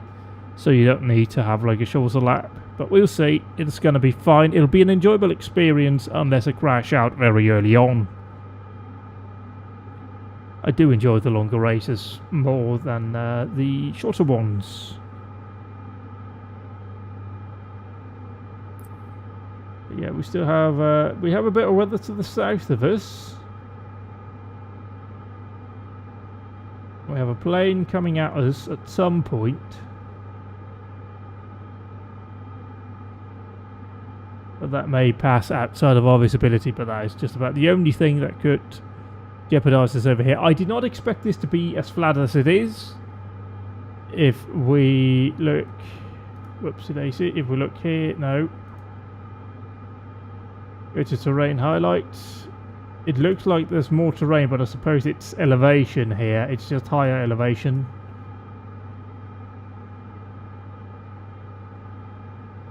Yeah, we are actually making very good time here. Our TAS is... Let's just see. I mean, that's kind of what we were going for. It should take us like 3 hours to get there.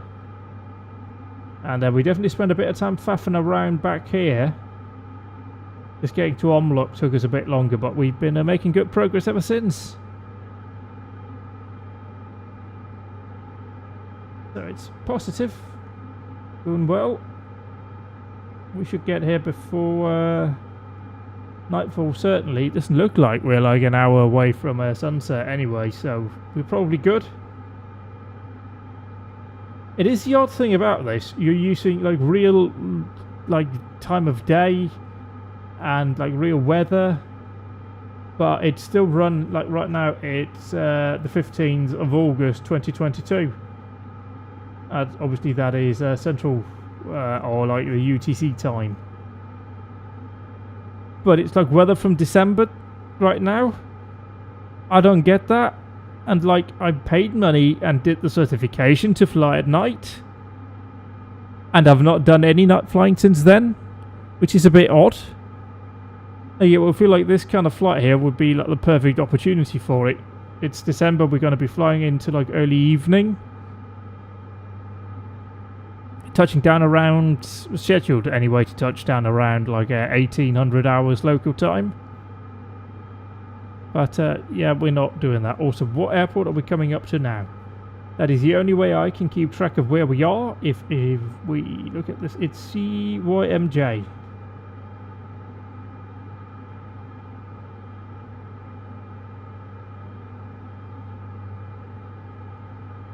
Canadian Forces Base Moonjaw? WestJet 607 contact Edmonton Center on 12505. Good day.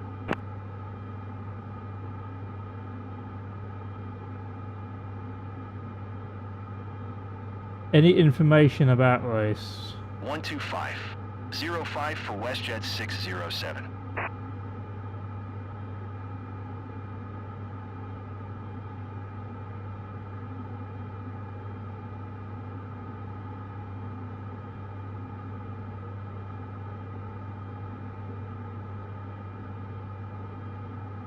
Yeah, I've just saw down here.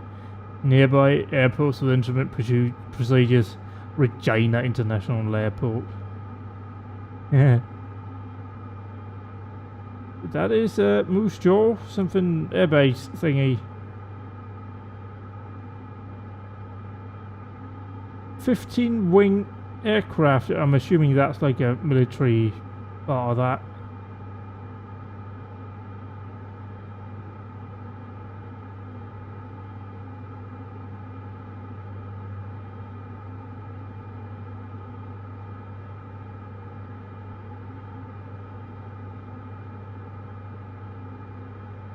I mean, it could be a passenger airplane or airfield, I don't know, but it does seem like it's not.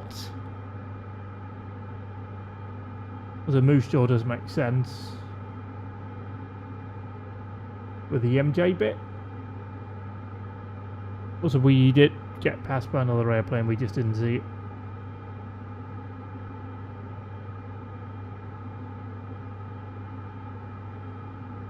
Cargo still hasn't come back, by the way. It's all fine. It is all doing good.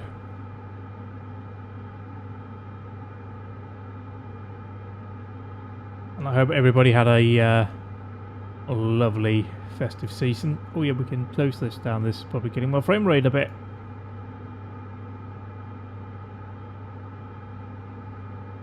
I just spent 3-4 days just eating. It was great. But now I don't really feel like I need to ever eat again.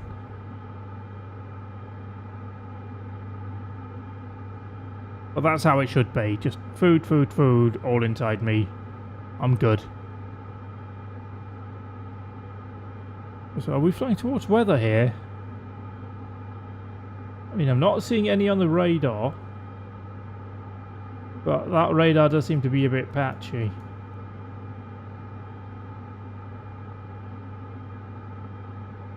We can see weather down here to the south. There are definitely clouds up ahead. Although they don't seem to be causing any shadow on the ground. Which is a concern. These clouds look suspicious to me. I mean, those over here look fine. It's more the ones over here that are casting zero shadow on the ground. Are they just an illusion? Are they chemtrails? Gone rogue? We just don't know.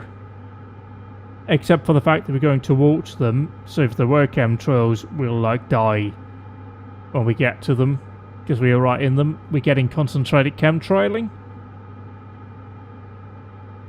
Well, that seems like the worst kind of chemtrail, but also chemtrails aren't real, so you know.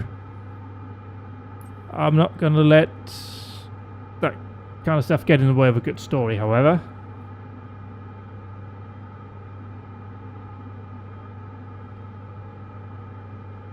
Our ground speed has tailed off a bit. We can't speed up. Both our torque is good, our ITT is good.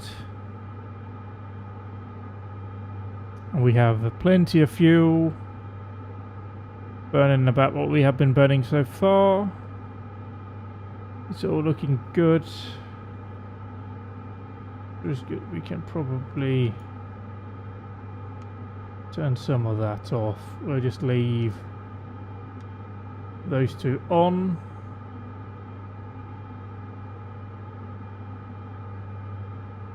Just don't want to drop out of the sky, basically. That is a concern as a pilot that I don't want to be doing.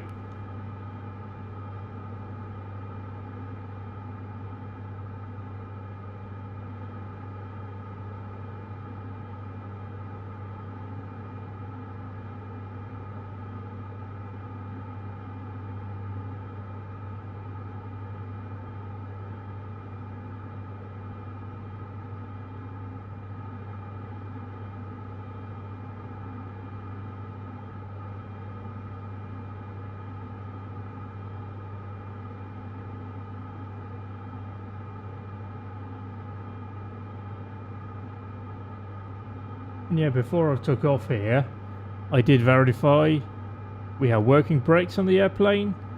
Definitely had working reverse thrusters. Want to be careful about how I use that.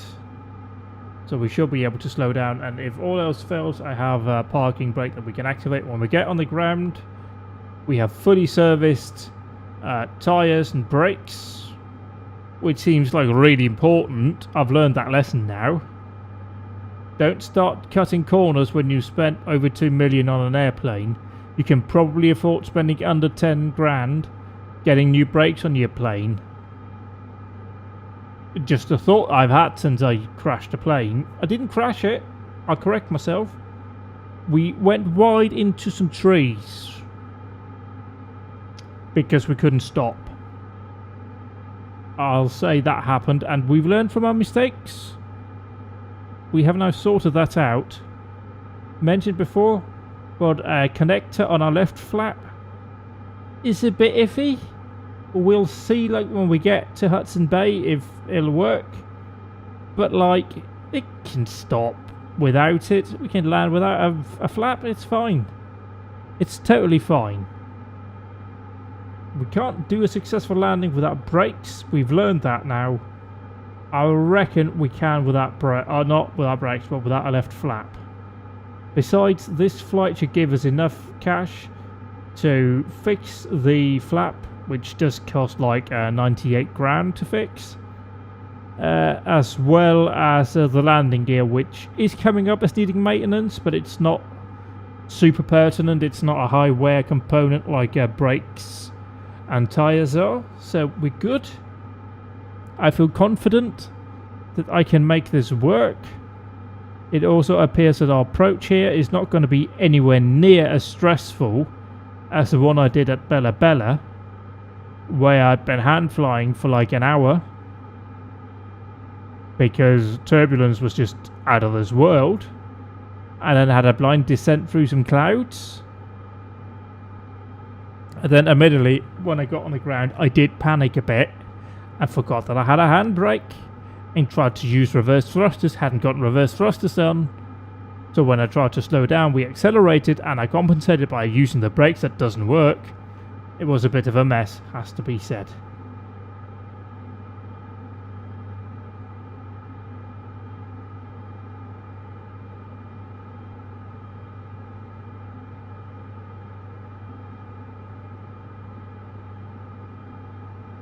And I am also... Alpha Kilo that's me. Sierra contact Winnipeg Center on 1328. Good day. 1328. 132. 8 Cessna Alpha Kilo Sierra. Thank you. So we're now at Borix here in, just about a moment. Winnipeg Center Cessna Charlie. Foxtrot Alpha Kilo Sierra 11,000 feet. Cessna Charlie, Foxtrot Alpha Kilo Sierra Winnipeg Center Altimeter 29er. For 8 radar contact, continue to Mavab.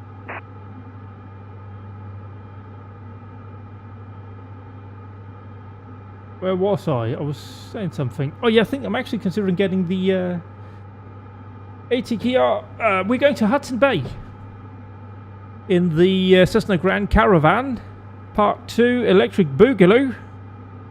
Working brakes on this bad boy. Carrying some general freight that seems to have gone missing in flight. I don't know if you can see it through that, but yeah, there was supposed to be stuff back there, and there isn't. It's fine. We don't question it. It's just gone invisible. That's it. We're carrying invisible cargo. It's experimental military products for the Hudson Bay National Guard. I'm sure the Canadian Army has a National Guard. I'm sure some of it is at Hudson Bay. Also, we are getting slight crosswind here. Nothing major though, just 13 knots. Yeah, 13 knots. That is rookie numbers, or those are rookie numbers, if we are to use correct English. And yeah, we still have no sign of any other weather apart from the one down below. The clouds that we were heading towards seems to have lifted. So it's all looking good. We are half an hour from Mavob, which I believe is like the last waypoint here. Oh, I tell a lie. It's V2 that is the final waypoint on our flight, but that should be about half an hour. So we are about an hour from our destination, it would appear. It's a wrong knob. Oh, don't you just hate it when you twiddle the wrong knob, eh? Yeah, we are close to halfway, I would say. So we are halfway to the halfway point in Canada. Would you mind, like, just not doing that, please? Thank you.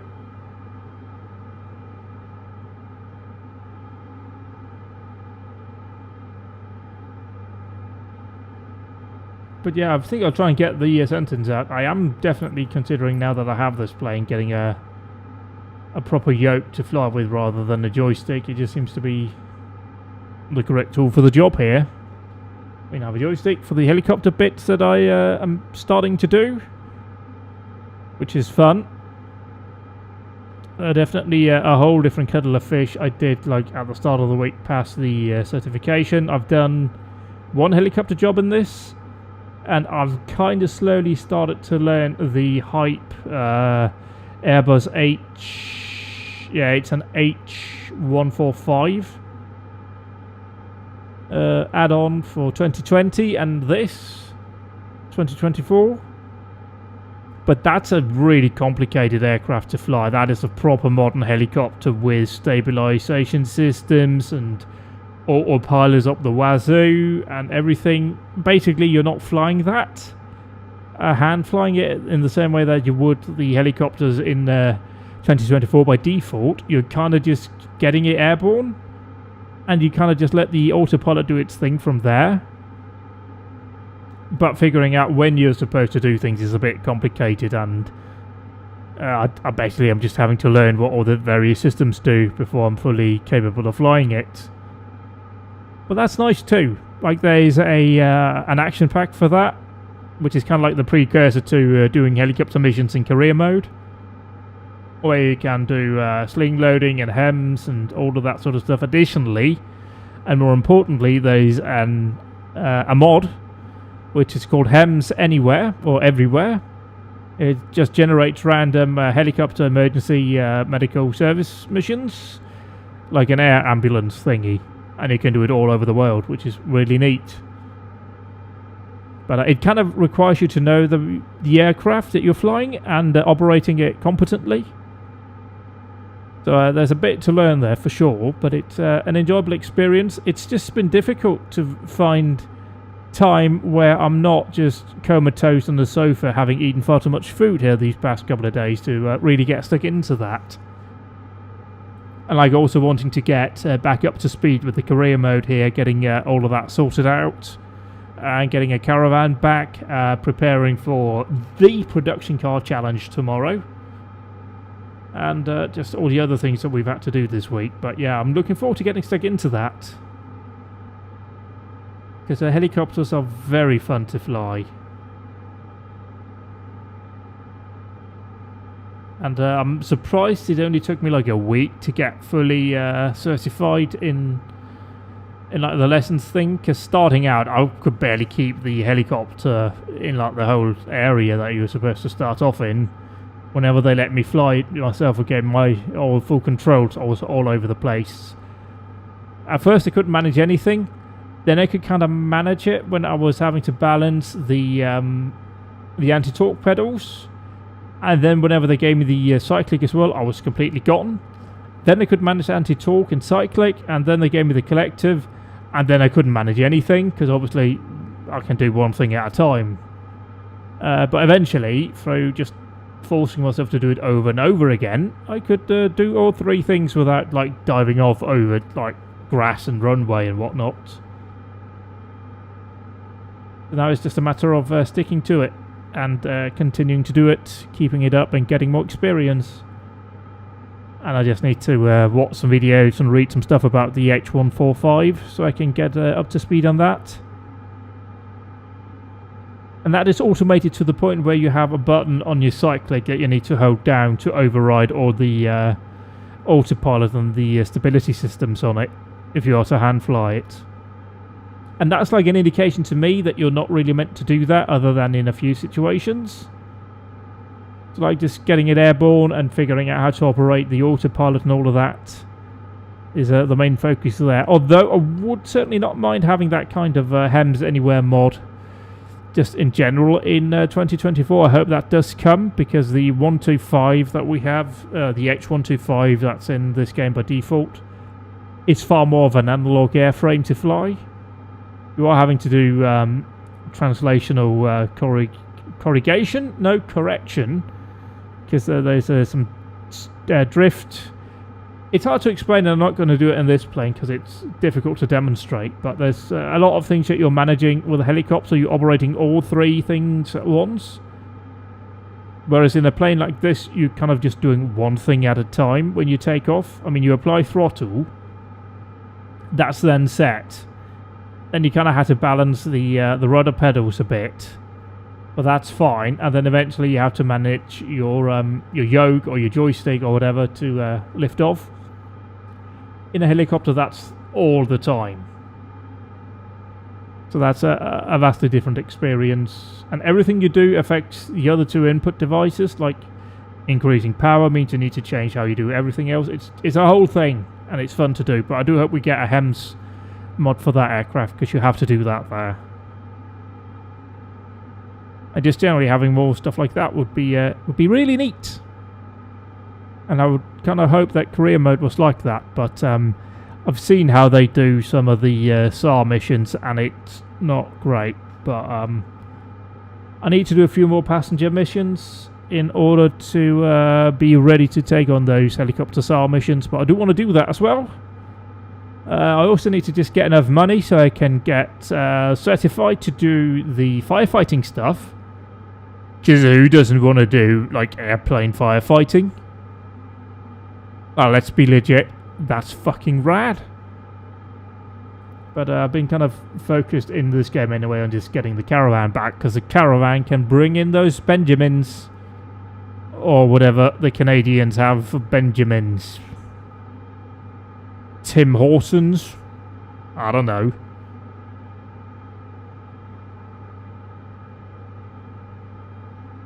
But it's nice that we have so many options to do in career mode. But primarily I'm just happy not to be doing the bloody passenger jobs anymore, at least in the planes here. And well, like the helicopter, I'm kind of too busy to pay too much attention to what they're saying anyway, so it's okay. And I think they may also have some of the oh god, what are they called? Like the relocation flight thingies that you start out doing. Why am I not remembering what those jobs are called? It doesn't matter, but I think they also are available in helicopters, and they would also count for that, so I need to be doing that as well. But yeah, obviously, like a job like this pays out in career mode like over 300,000, and that's before it does all the bonuses, like the no skip bonus, like doubles your payout. So this should be at least 600,000. Ferry flights, thank you Alexis, yes, those are the ones. Ferry flights, obviously that's what they're called. Why, yeah, that's just my brain not remembering things, and it does that very well, in fairness. But I think I saw one in California for the 125, which would certainly be good to take. Like, not having anybody on board means I don't have to worry about frightening them, and that's probably for the best. As that is a much bigger helicopter than the Gumball, or whatever that small one you take the certification in is.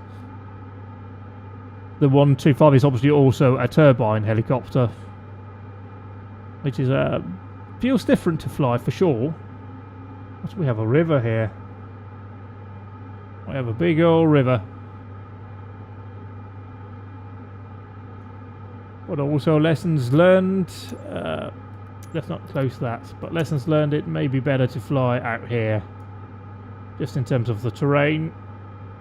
I mean, either, in fairness, either we go over here, or we kind of try to like see if we can't hop around and like get over to Africa. Because like if we can go from here and we can start making our way up here, we can then hop over to Greenland and like maybe do some flight over here over to Iceland, and if we get to Iceland we can kind of hop over to the Faroe Islands or the Shetlands, and then we can do our way down to Africa and do some flights down there. I mean, we can kind of just jump around as much as we want here. But yeah, definitely seems like the terrain over here is a bit more inviting for interesting flying than this kind of flatlands business. I'm also concerned though that flying in the winter over here on a plane with we have wheels on this, not skis, could cause some problems with landing. Because in the winter there might be snow on the ground, don't you know? And if we, you know, skid off and we kill ourselves, it's not great.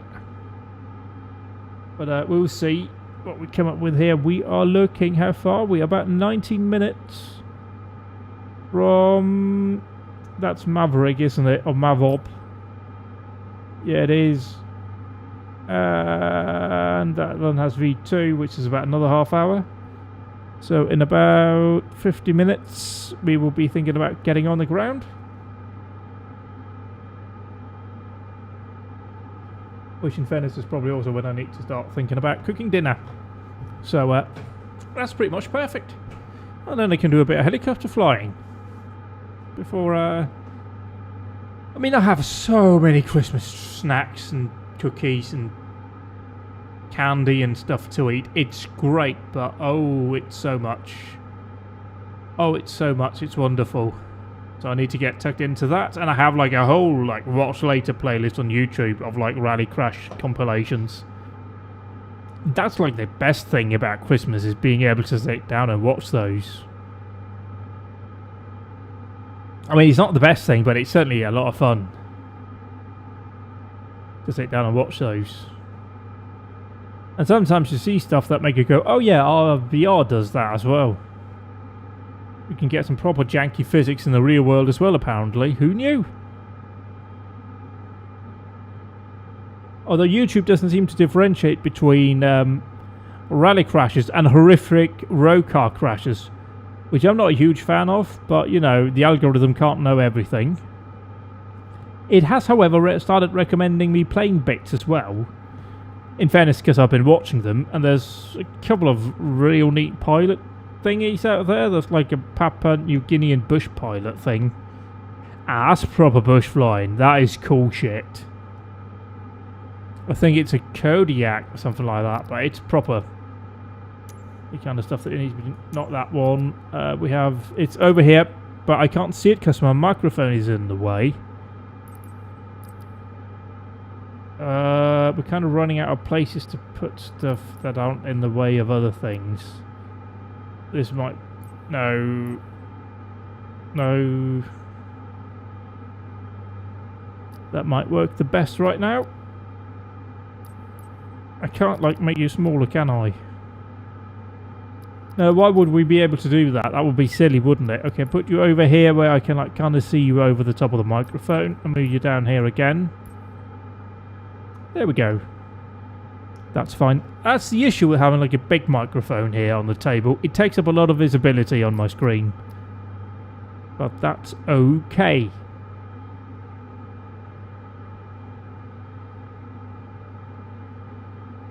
And then like there's a bloke, I don't know how to pronounce his name, but he's a weird pilot. It's like his real life is doing career mode in this, because he's all over the place. Like, he uploaded a video the other day of, like, landing at Keflavik in, like, 50 knot crosswinds in a, I think it was, like, a King Air or something like that. And it was, like, butter smooth landing. That was just shitting hell impressive stuff to see.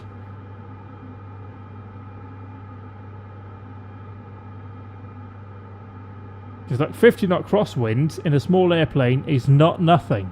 You will feel that, and you will have to be fighting it. Like, when he landed, he was, like, full on, like, the aileron stuff thingies, just fully turn into the wind to keep it going straight. Or to make it turn.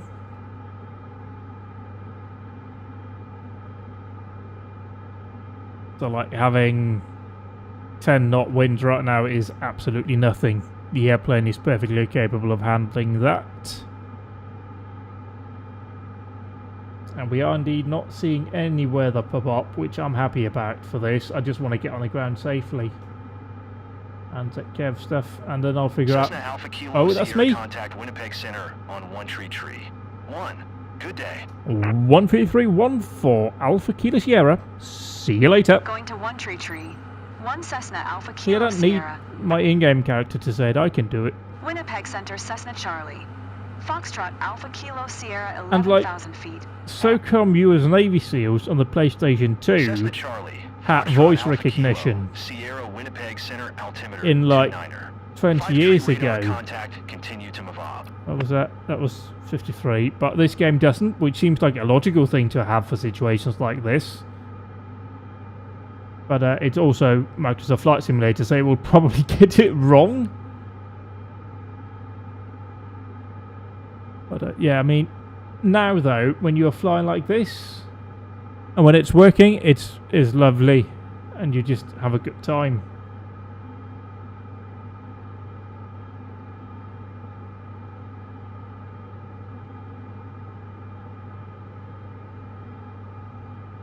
Yeah, we definitely have a few clouds here, but yeah, they're going to be gone here in a moment, and then it's clear blue skies. And a bit cold, but that's okay. Just check the numbers here. Oh, I think our ITT is knocking on being too hot. Torque is good. Our NG, we have 95 NG, which is the best amount of NGs to have. Prob RPM is good. We have over 1,000 pounds of fuel, and we are burning 546 pounds of fuel an hour. So we're looking good. And if I am correct here, we have about an hour left flying, so we're good. And we'll probably start to reduce our pace around here, so we will not be burning as much fuel. So yeah, we're good on fuel. Everything's looking good. I'm not in any way concerned about anything here. Also, apparently, I've sort of figured out that the inertial separator, apparently that's like good if like you're landing off like on rough runways, like bush flying stuff, because it'll stop. That's a great call sign, by the way, Jazz. I want to be called Jazz. Actually, no, I thought if I was ever going to do like DCS or military flying, I would want to be like a really mismatched call sign, like Bunny 1. Because like Bunny 1 is going to war. That doesn't sound intimidating at all, but that's the most intimidating thing. It's double mind games happening. Oh, hello. 1547, you are 700 that's not feet us. below your assigned altitude. We're good. And maintain FL400. Also, what is going on down here? This is like crop circles, but with trees. That's weird. But they're very aggressive with tree generation. I did the first helicopter passenger transport job here earlier, which is through New York, or like over parts of New York City. And it's like really green, and I don't think New York City is that green. Although it was, oh god, it was one of the airports. I don't know which one. I don't think it was the two major ones. But it was one of the ones further out. We did fly over that place that had the World Fair that's also in GTA 4. And that apparently has, I think that's where like there's a tennis tournament, because there was a big stadium with lots of tennis courts around. But I forget what the name of it was.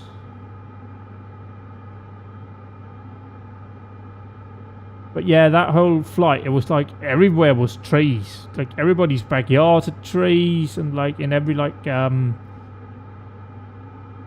if you want to call it like a court, like behind like blocks of flats and all of that was like trees and all of that. It just seemed a bit excessive, really. Like somebody in the photogrammetry or procedural generation thing like whacked up the amount of trees it should have. Okay, we have a second point actually after V2, which is Vilku, which query isn't showing up in this system. Oh, it's there. Oh no, but that was included, wasn't it?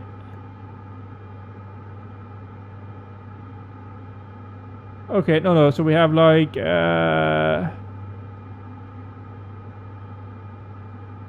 Vilku. Why is Vilku not showing up here? It's like a distance. Because Vilku is a fair bit. I think, yeah, there's a bit longer than I thought initially there would be. Because we have 9 minutes to Mavop, then half an hour, then, yeah, it's about an hour and 10 minutes to go then in the flight, I would imagine. But Vilku, we will be pretty much just starting to descend. Then it'll be Ulborg, and then runway 6. What procedure did we set to have in here. It is RNAV 6 via direct, and we are coming in runway 6 here, so yeah, it'll just be a straight shot in on the ground. Via Vilko Ulborg on the ground. Do we have any? Oh, I wish I had the old system here actually. Oh no, it says Vilko we need to be at 4,489 feet. I'm just getting to learn the G1000 again. Upsy daisy, let's not do that.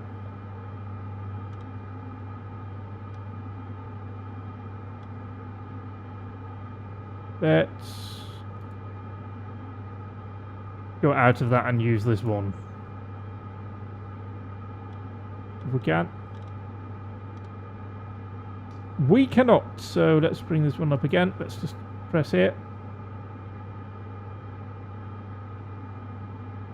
We do not that, we do flight plan, and then we just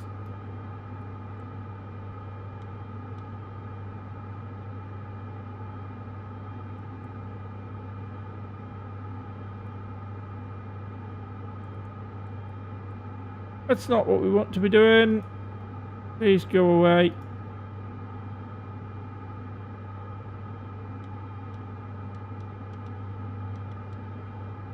Yeah, then Vilko 4,489 foot, Ulborg 2,900 foot, and then we are onto the runway. The runway is at what altitude here? Let's just verify. Runway 6 is at 1,178 foot. So yeah, that seems about right. That's actually not bad.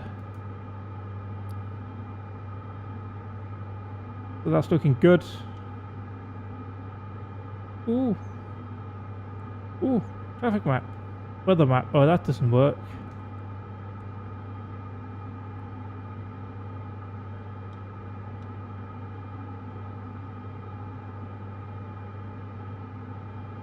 Ooh, what's this?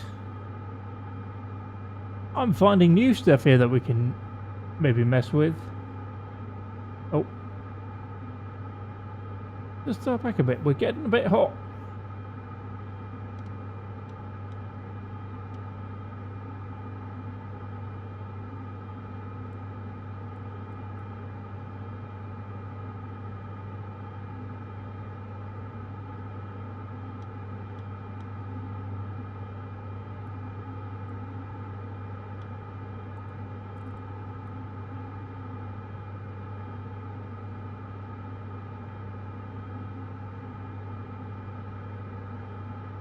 Oh, I know what the problem is here.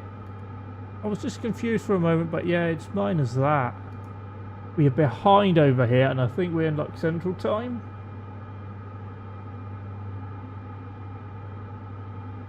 So that's positive. If that turns out to be wrong, we can just fix it. Oh, we can change this. Oh, yes.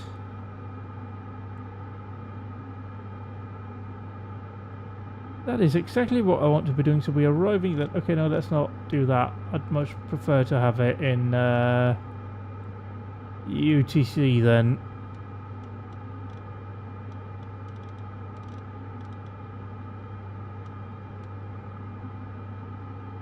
So it's not estimated time of arrival then, is it?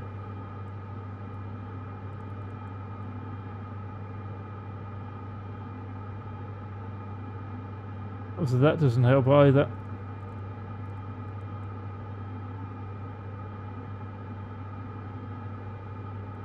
What we want to put here is the time we get to the end, which I don't think that is, because we would be getting there in a few minutes.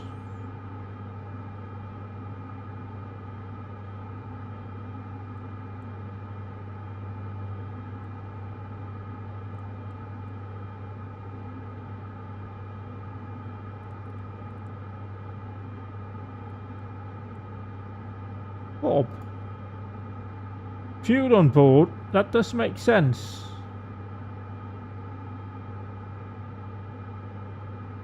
What? No idea.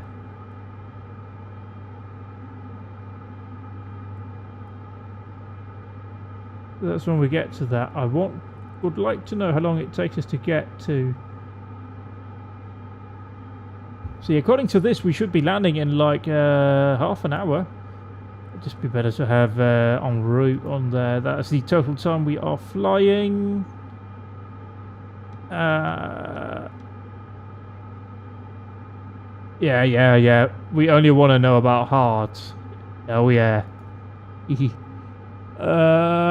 Tracking all that, we kind of have that over there, so we don't need to have that on this one either. So what can we put here? Let's put endurance on this one, so we're always on top of fuel use. That seems very helpful actually, now that I think about it. Knowing fuel, knowing how long it takes us to get to the destination, those are really useful pieces of information when we're flying. We don't need destination to be shown here. Ground speed, what is... No. True airspeed, no. What is that? I mean, whatever it is, it's right on top of us. VSR? Oh, that's probably vertical speed. That's tracking. What is TKE? TKE is 0. TAS is true airspeed. Landing. That's kind of not helpful here.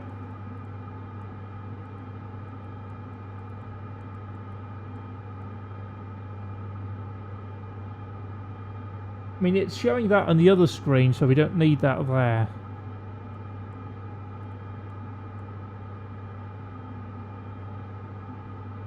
No, I think what we want to have here actually is the...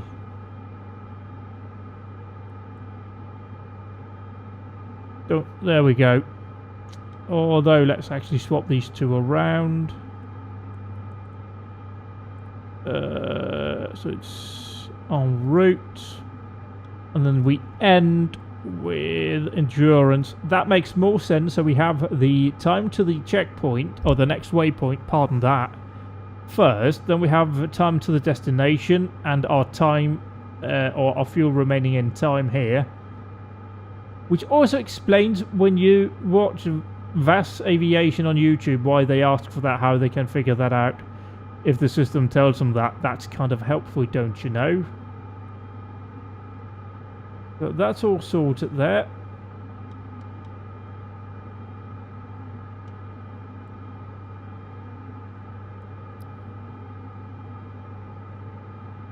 Yeah, we definitely don't want to be landing on water, but we can definitely also have soft fields in. That could be helpful for us, so we would say that. This was a very useful thing to find by mistake.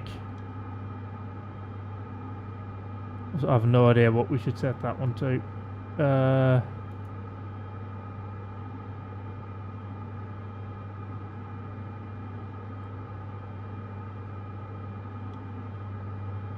That's waypoint.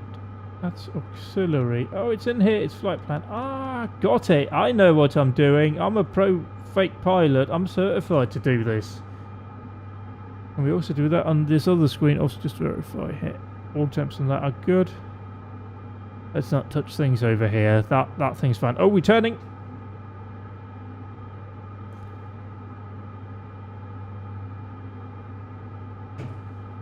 Okay, so we are arriving at V2. And yeah, then it's pretty much just straight on ground. So what did it say on the flight plan? Move you over a bit. Oh.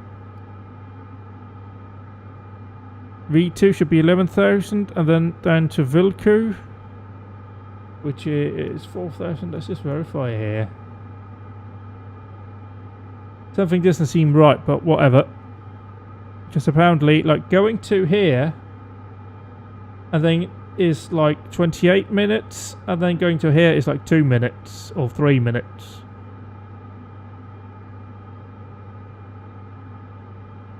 That doesn't seem right, but it's okay. We'll figure it out.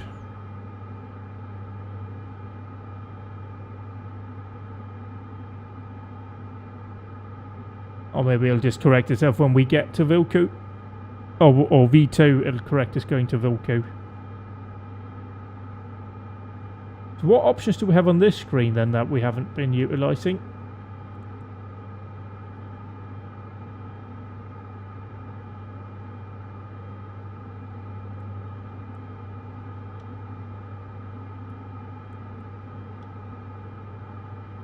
What does this do?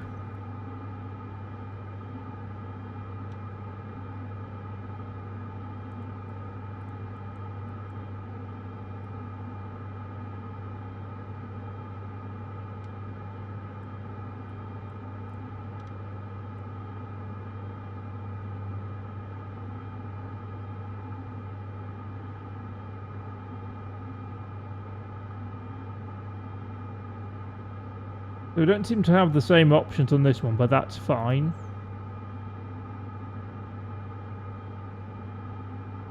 And it doesn't say anything there either. I don't know. It's a bit odd, but we'll make it work. At any rate, we have like 2 hours of fuel, so even if it takes us like another half an hour over there, we're good on fuel. But yeah, definitely with these jobs, we don't want to be leaving with anything other than at least a 3/4 tank. Or tanks, because we have two. Obviously, we have the left and the right tank. It's not a car, this. And can we just verify? Oh, yeah, it's up here. Verify that, yes, we are using both tanks. They're apparently up here.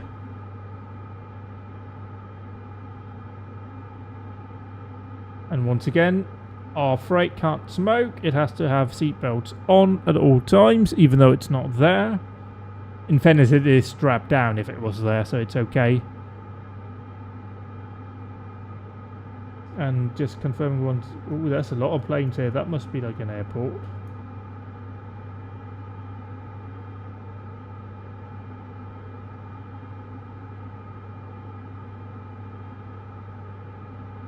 Which one is CYXE? Saskatoon. Diefenbaker International Airport. Right, wind, broken clouds. It's all looking good. -5 on the ground. They probably have the same weather we have right here, which makes sense. We're quite close to them after all.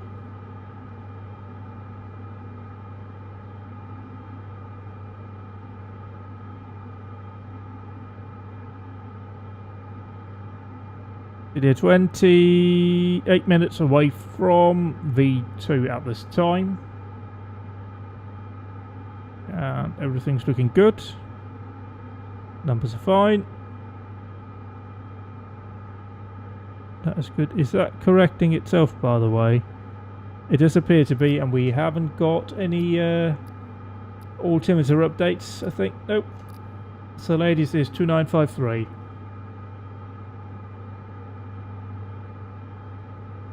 Hello. Again, I didn't invite you on the plane, but you're here, so we're just making the most of it. That airfield was a wee bit to our north.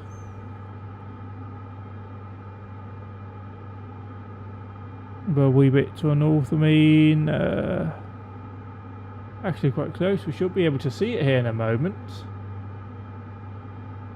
Be like an airfield over here-ish. If we're fortunate, we should come quite close to it.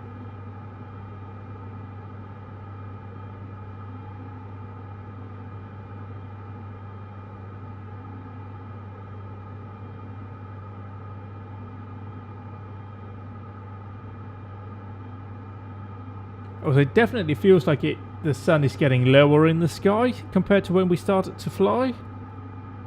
But I suppose we're also heading east. So we may have crossed time zones. The co-pilot is actually helping you out a bit. He will call out altitude changes and whatnot like a co-pilot would do. But yeah, it's not like he's doing anything. At least he doesn't talk, which is a massive improvement over having passengers on board. I also tried out a flight with a Pilatus in Africa. And the co-pilot was talking a bit more there. He will also call out like V1, V2, rotate, all of that stuff. I might come in with like minimums on approach and whatever. But at least he's quiet in the air. He'll call you out at like 10,000 and presumably like other notable as well. But he's eye candy. Ain't you? You saucy minx.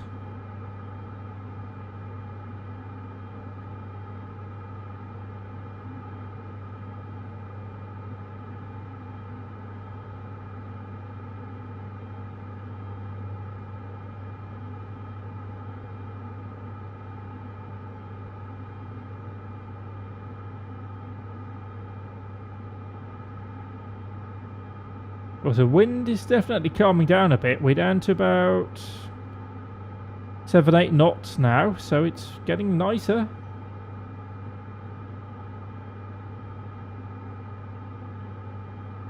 This should be a fairly easy landing. Obviously, I hope it doesn't get fully dark before we get there. I don't think there are any lights on the runway. Anyway, I'll pop outside real quick here. It does get loud. Yeah, I don't... Oh yeah, I don't think it's going to get anywhere near that.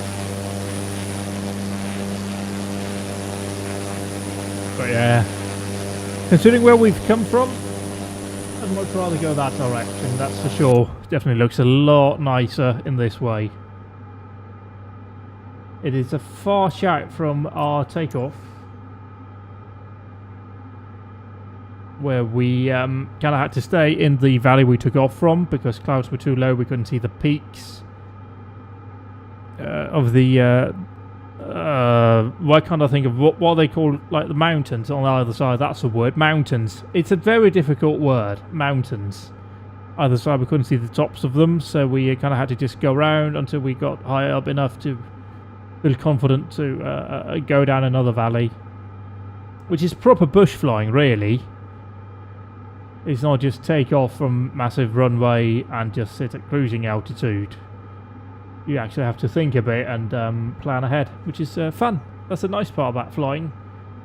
And certainly either, as I mentioned, maybe try and see if we can't go around and go down to Africa, or save up enough money to where we can just jump over there basically. But yeah, definitely flying over here, over the mountains, is definitely perhaps a bit more of an engaging experience, not least because of the weather over there. This is quite open, flat ground. There's the airport. Was that Saskatoon?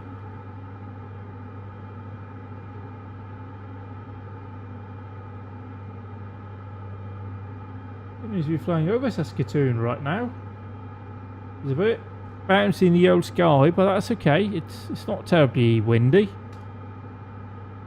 Presumably we're just quite heavy, and we have quite a big side profile on the aircraft, with it being a Caravan,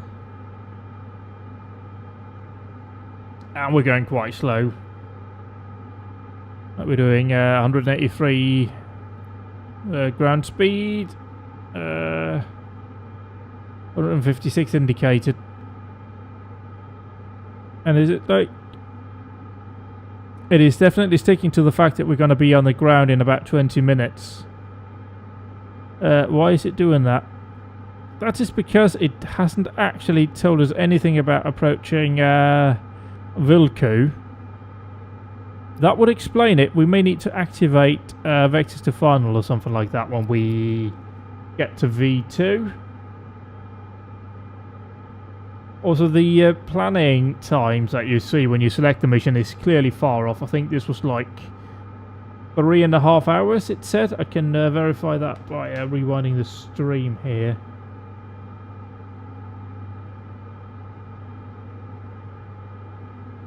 But let me see here what it said at the time. Air Sol 280, you can cancel IFR.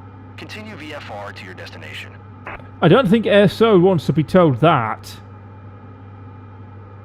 If I was a big passenger jet, I would much rather continue VFR to destination. That's for sure.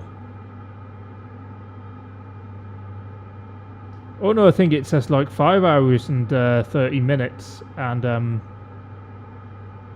I've been, in fairness, I have been streaming for like 2.5 hours.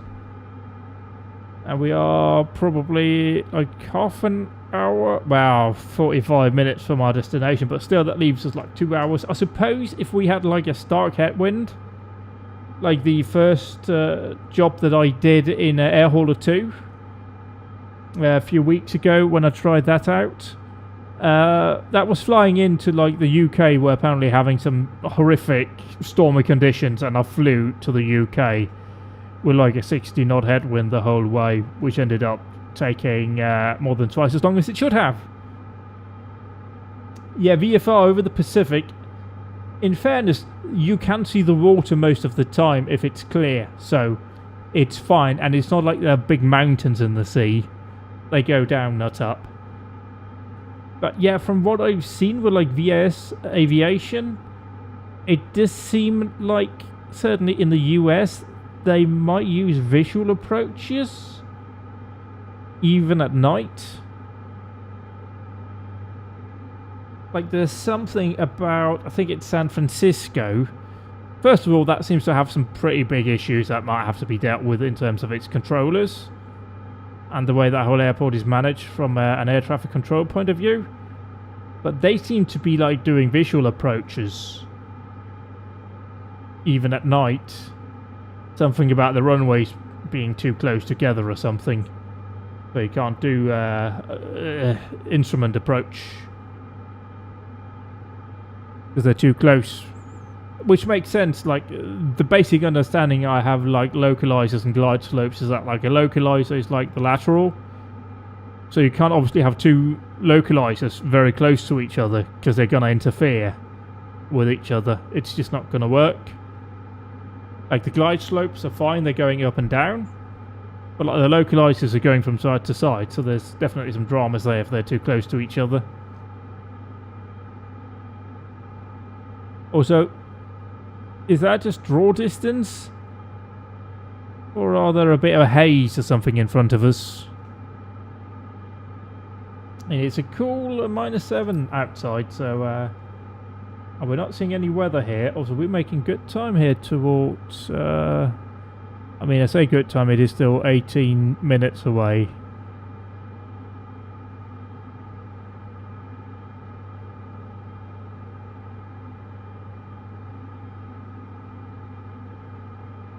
But yeah, I'm not seeing any weather here, so I'm guessing it's just draw distance.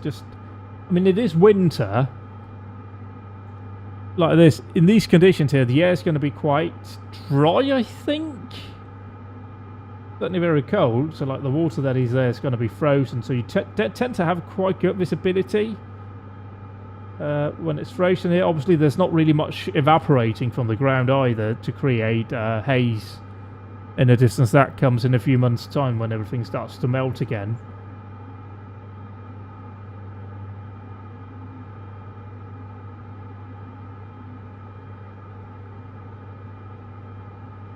Yeah, have we got procedures selected here? Let's just verify that. We do have approach selected. It is the RNAV coming in here. RNAV GPS, that seems fine. We just need to start vectoring to that. Is that something we can do? I mean, we have approach, so is it arrival?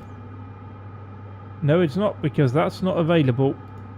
We'll cross our bridge when we get to V2.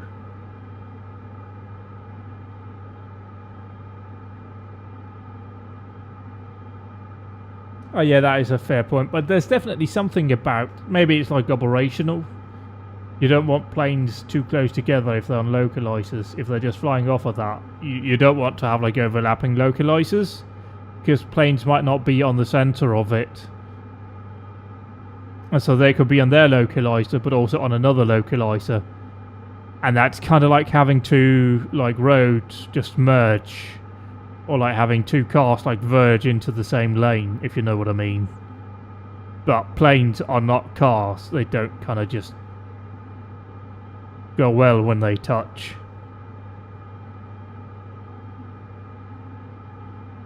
Like that's fine for NASCAR. But for airplanes, you probably want to keep those planes separated when they're on instrument approach. Purely, I assume, for like a litigious reason, other than a practical reason. But there's just a lot of videos on VAS aviation that just pop up on my recommended, because I clicked on one once, and so many of them are from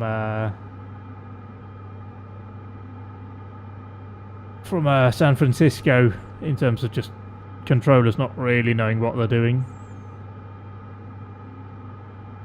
and presumably just being overloaded because there's not enough of them, which is not a great situation for anybody.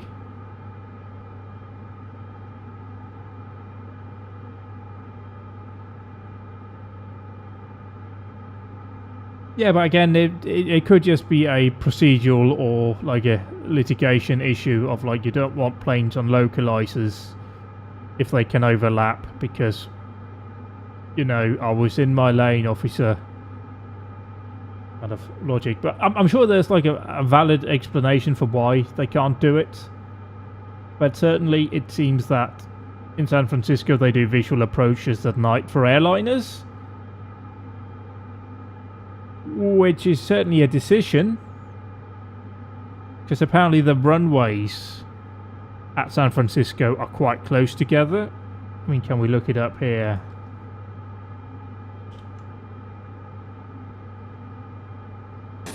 Oh god, that's so loud. No, not again.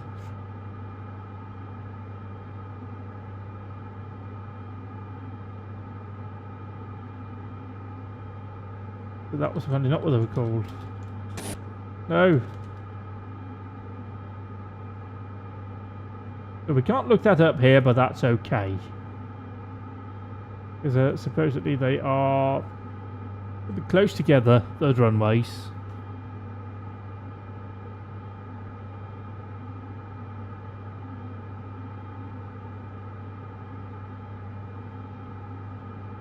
It's also interesting watching some of those VAS videos. There's a very different approach to like dealing with emergencies with like the North American ATC compared to like the European ones.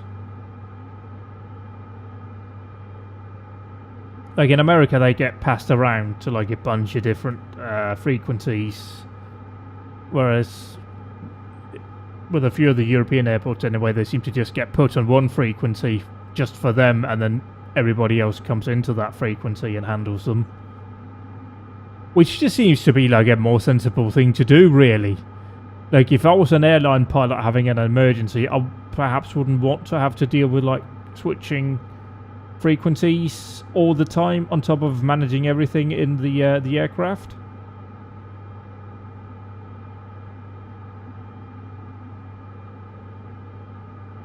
That's just personal view of mine.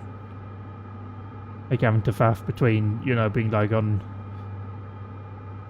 like the general like tower center, and then onto approach, and then onto ground, and then ramp, and all of that bullshit. Just keep them on one and have like everybody else come into that one. Just like they're flying the plane, you know. But once again, I assume there's a logic to everything they do.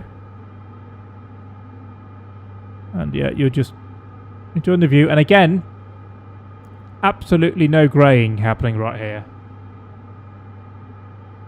Bastard. But yeah, let's just verify here, as we are supposedly 8 minutes away from V2. Once we get there, we'll try and see if we can't engage any kind of vectoring over to Vilku, although that's going to be on our roughly... I mean, roughly what heading we have here, actually, if it all goes wrong. That's fine.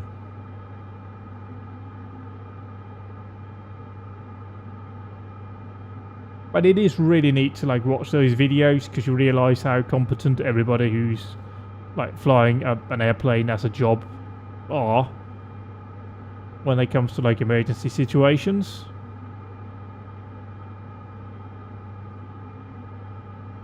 It does make you go, oh okay, even if things go wrong in planes, the pilots still are on top of things. That's just real neat.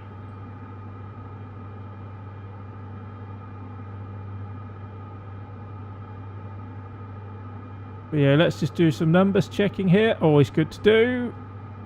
Yeah, we're good. Torque, we're good. ITT. Our NGs are perfect at 95. Don't want any more. Don't want any less NG. Our prop is doing fine. PSI on the oil pressure, good. Oil temperature is good. Fuel quantity is good. You can verify here that we still have an hour and a half plus of fuel. So, I mean, when we get on ground, we should have about an hour of fuel left anyway. So, we have enough fuel if we need to do a go around.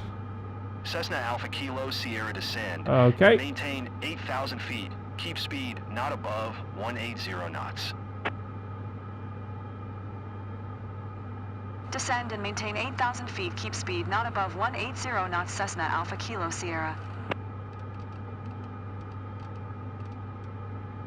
Cessna Alpha Kilo Sierra contact Winnipeg Center on One Tree Tree. Niner, good day.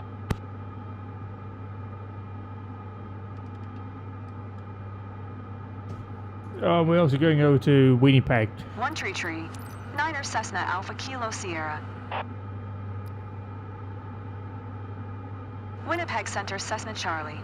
Foxtrot Alpha Kilo Sierra is passing 10,900 feet, descending 8,000 feet. Cessna Charlie, Foxtrot Alpha Kilo Sierra Winnipeg Center altimeter 29er. 6-1 radar contact, continue to Vilcu. It's like they want me to land at Vilcu or land at V2, but we are not.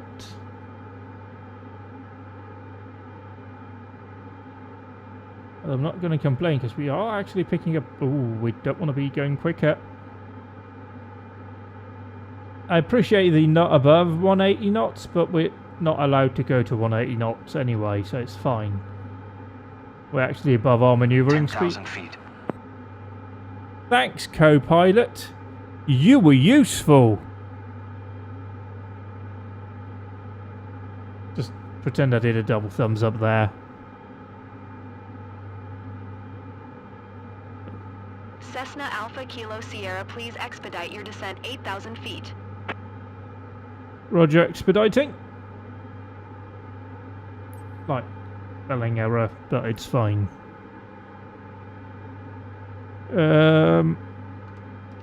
Let's not descend that quick.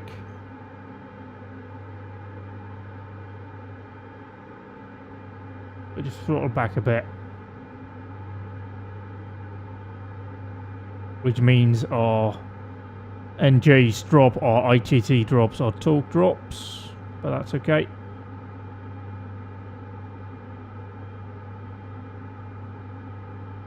This is not like the Vision Jet where like just descending like this and you can just use auto throttle to slow down as well. You kind of need to manage things a bit more here, but it's okay.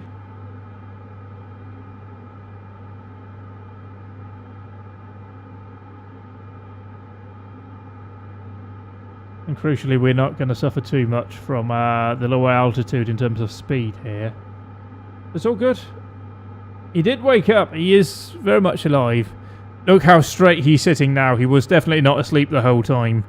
And we just didn't notice. Oh no, I was very awake. Captain, I was not at all sleeping before. That's not why I'm wearing dark sunglasses. In fact, you would. If you're flying right now. It's like bright ground, sky clear, you know, sun's going to be a bit of a pain to deal with, but it's alright. We're managing. We have our visor here, which... Oh, it doesn't flash? The other day when I tried it out, that flashed like something mad. Also, it doesn't really work that well. Like see, it doesn't work that well. Also, oh dear, my legs don't like doing that. Like, you want that as well, don't you? There you go. See, we're not professional pilots. We don't want to be blinded by the sun. Although we are landing in this direction as well, so it's fine. We're also coming up here to V2. We need to start thinking then about going to Vilcu. I don't know what the autopilot's going to do here in just under 3 minutes when we get there. But I'm going to guess we have at least another half an hour before we get to Vilku. Also, we can speed up again now that we reach this altitude. Let's just throttle up here, get the torque up. Also, I am using... it's actually really neat, and this was in 2020 as well. But they have headphone simulation. This might get a bit loud, so I just want to warn you straight off the bat. But this is it without it. So, like, if you want that experience, you can have that. I, however, prefer to have the more technically correct version of having it on headphone simulation, because that's having like noise cancelling headphones on, like real pilots would have, because they like to hear, and presumably my co-pilot wears them because he can sleep. But we are coming up here to V2, the final waypoint, planned in. No idea why we don't have anything connecting us to Vilku, but we'll figure it out.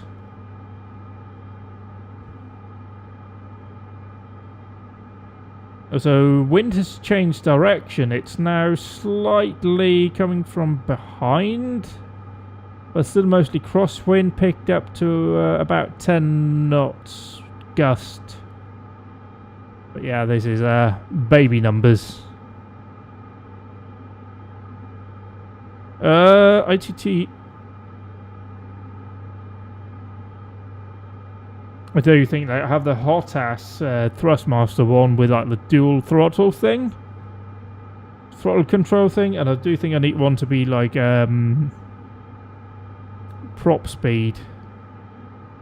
You've got throttle there, and then you've got propeller there, which is at 100%. Normally, I'd assume you'd want 100% of the propeller, but it does seem to be a good way of controlling that you're not like over rotating it or over revving the prop, which I assume is like bad for the prop to do that.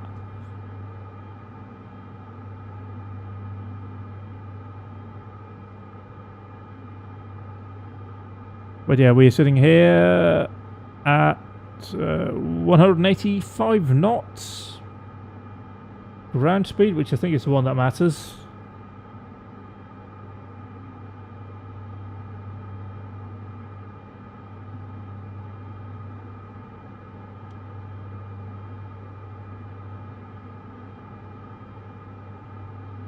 We need to definitely consider what we're going to do here, because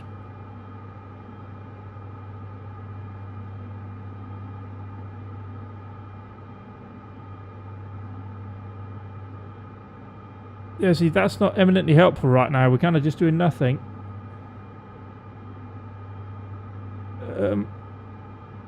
Procedures.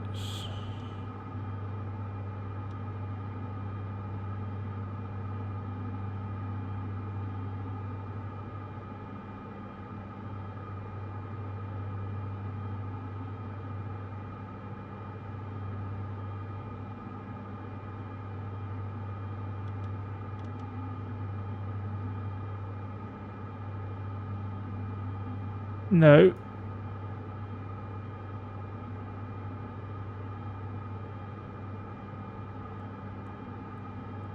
No, don't do that.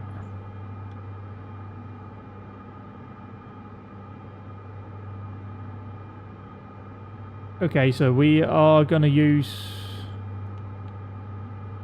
heading mode. On that off-use heading mode then to get us over to Vilku.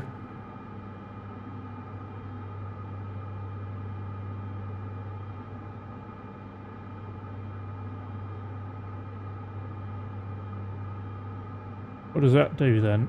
That doesn't work. Let's do procedures.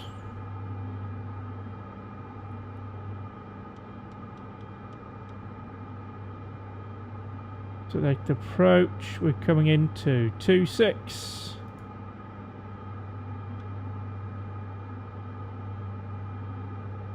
No, we just want to come in straight.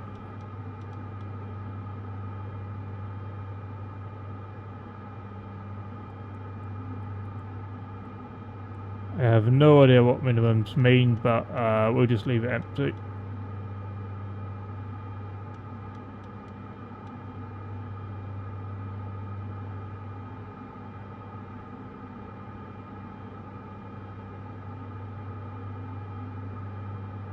Yeah, we are expected to be on the ground in 32 minutes. We can now actually rely on this over here to take us over to the correct course here.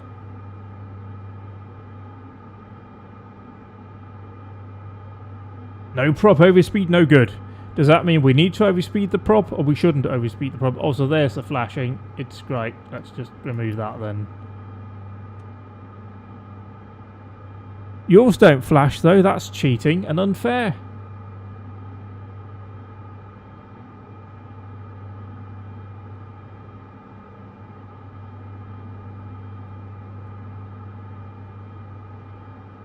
So we definitely need to be changing. Okay, we need to be heading in a different direction here. What does the flight plan say? It's 056 then.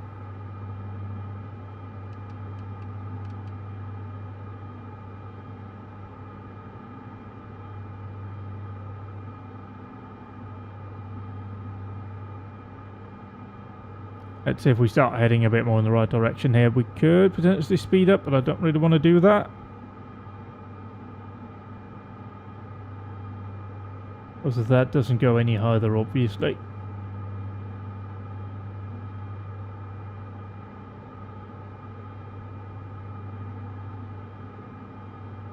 We can just see here on the edge where our approach is starting. So we just need to be making our way towards that, but it's super nice to have an actual working autopilot here. It really helps you to get that sort of stuff right. Make the correct approach. So yeah, again, everything's looking good. We have burned a lot of fuel, but it is a long flight. And we have to remember this is double. So we do still have more than an hour of fuel. All of this is looking good. Both fuel tanks are being used. We have no traffic around us. None of that. Not any scenery either, in fairness. Quite flat and level here. Just take that away from you. If I can't have it, you can't either. No, I can't have it, right. It just doesn't work. No, it doesn't. That's a shame. Also, I'm quite happy now. So that is off. Let's keep pitot heat on. That is kind of how we know how fast we're going. Keep pitot heat on. Defrost off. Hot air coming in. We should probably have had that on flat the whole time. All of that is good. Check, check, check, check.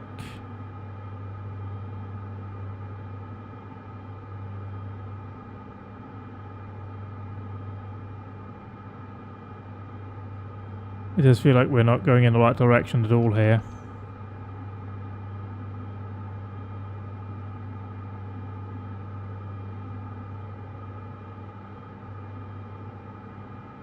We'll figure this out.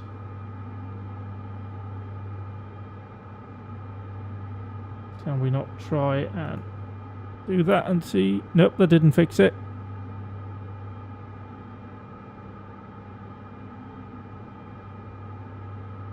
For some reason, it just hasn't programmed in a approach here.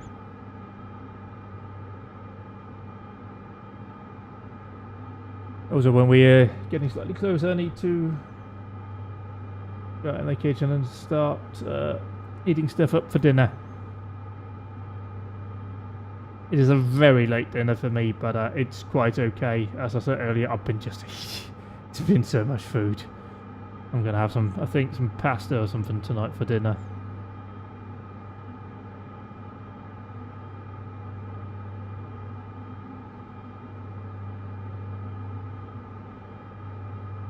Some not Christmas food and some not very fat food. Are we looking somewhat better here on our approach? Let's just actually We'll whack it in here, get us over a bit more towards this. Like, I assume the GPS approach here is accurate. So if we correct ourselves, get on course there, we will be good. Also, there was a time whenever I changed this, it would show up over here as well, which would be kind of helpful, but okay. That doesn't do anything, so we'll leave that off.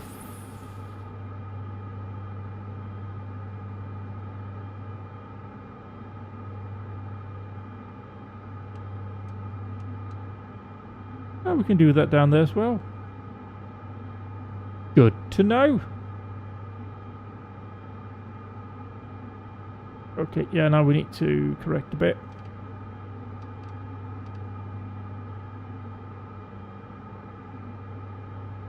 This is obviously taking us up to Vilku.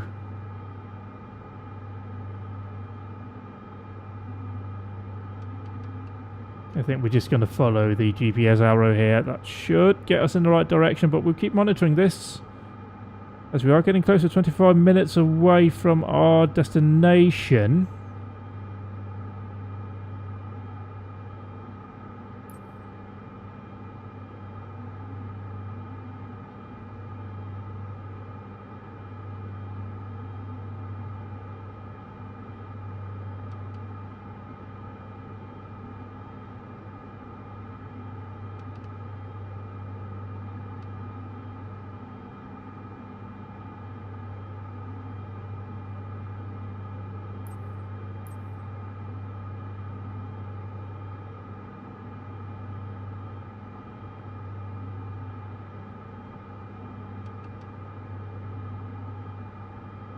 Because I don't believe this airport has any localizer business going on.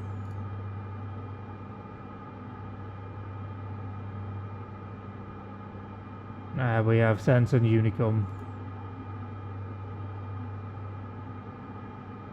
It is fully heading 67, oh, 76. No, 67, that's right, that's the way around we read numbers. I know numbers, me. I would imagine we are going to be landing in VFR conditions anyway, so it'll just be a bit of guidance.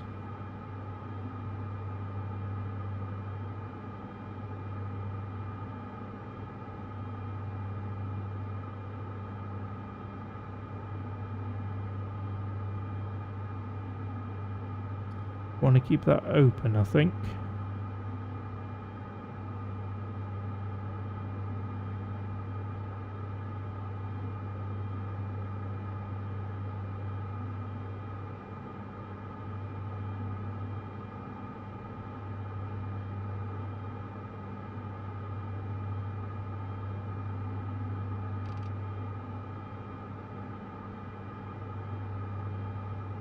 We do seem to be going wildly off course here, so try and get back on that. Just for confirmation here, the flight plan doesn't say anymore, but I think we're supposed to be at 4,000-ish at Vilku. And we kind of have to go to Vilku anyway.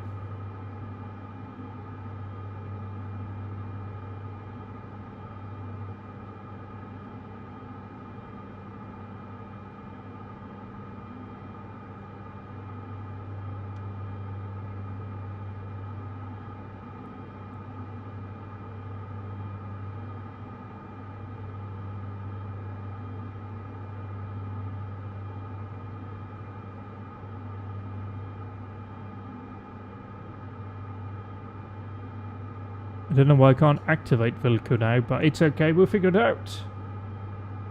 Also, it says descend to 8,000 foot, but we have... Do we have any more recent altimeter settings? Nope. But we can try and lower ourselves a bit.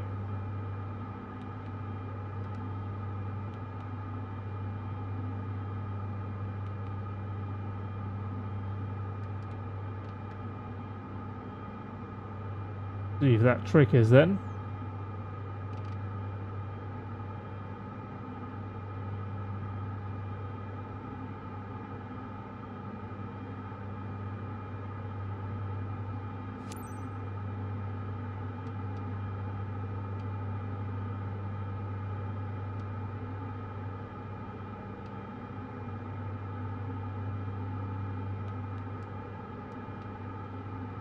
Just get back up then.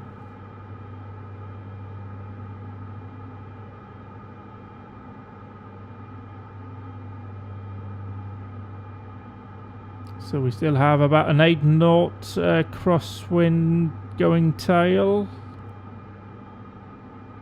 That's fine. And we are definitely doing okay on our approach to the final here. It is about 21 minutes away, but we could be getting there about, well, it'll be about that really, won't it?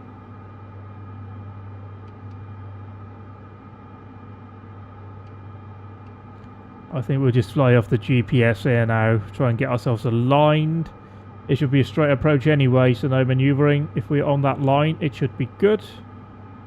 Also, what other options do we have? We have localizer, which shouldn't be working here.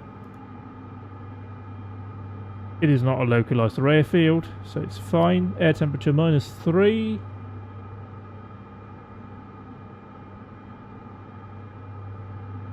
And yeah, nice clear sunny skies. Presumably we will be told at some point to cancel IFR, continue EFR. Which for an airfield this size makes sense. We have a river coming up here in a moment, which we can't really see in here, but yeah, we are tracking straight on Vilku.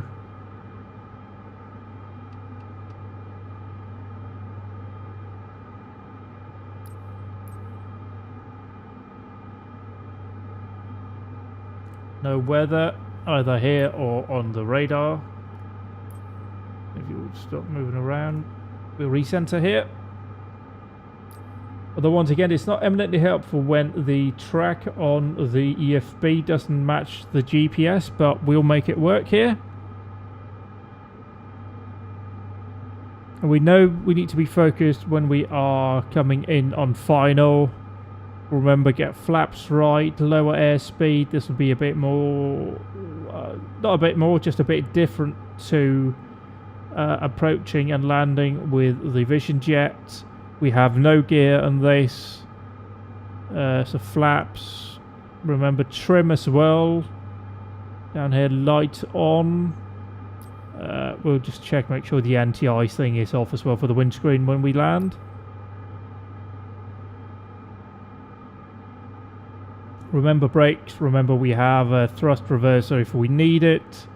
Backup plan handbrake. And that is about it, really. We're not going to have a super advanced descent into Hudson Bay. Will we even be able to see the actual Hudson Bay? I would not guess so, but it's fine.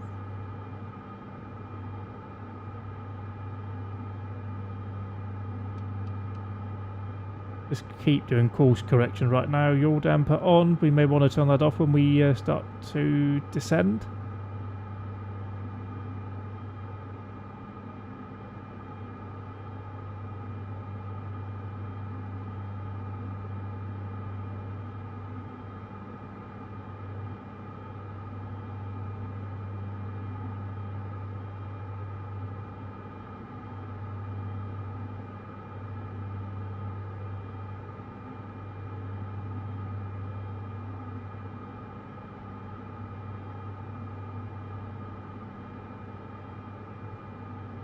I was going to say, can we start to see, but we're still like 50 miles away from Ulfborg, or Ulborg. So we are not going to see that anytime soon. However, we are getting closer to being on the GPS track, so that's a positive. We will definitely be on track by the time we reach Vilko.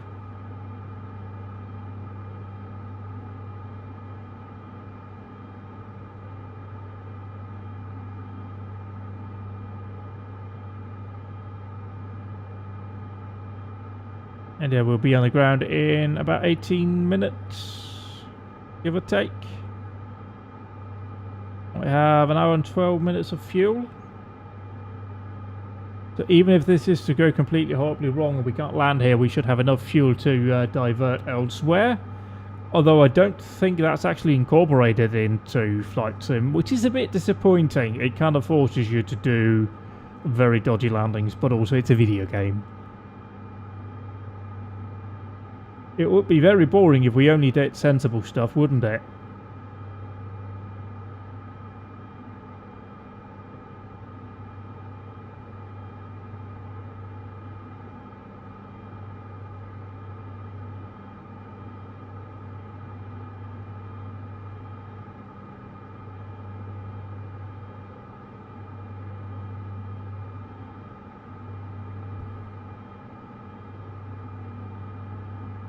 Let's just get the OTT out of danger zone, shall we? There we go.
Probably back on to GPS mode now.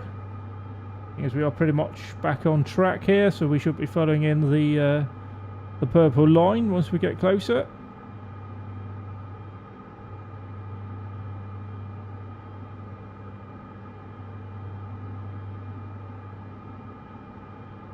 We just confirm our numbers here. Runway is at 1178 foot. We are currently 79,000 foot. According to the system at Ulbug, we should be at 2,900 foot. That means we need to descend another 1,700 foot. Query about that sort of thing before we're on the ground. So it's not going to be a super steep descent really, which is probably good because I'm not the strongest of lander. I mean, I get on the ground, it's just how smooth it is. Cessna Alpha Kilo Sierra contact Winnipeg Center on 132. Niner, good day. 132. Niner Cessna Alpha Kilo Sierra.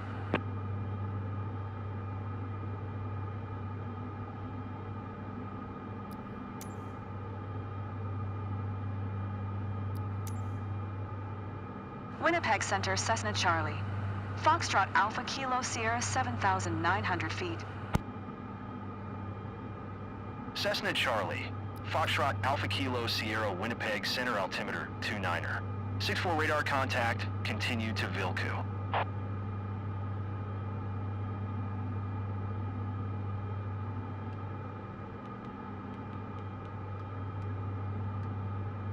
We'll just get ourselves back up here unless he starts shouting at me.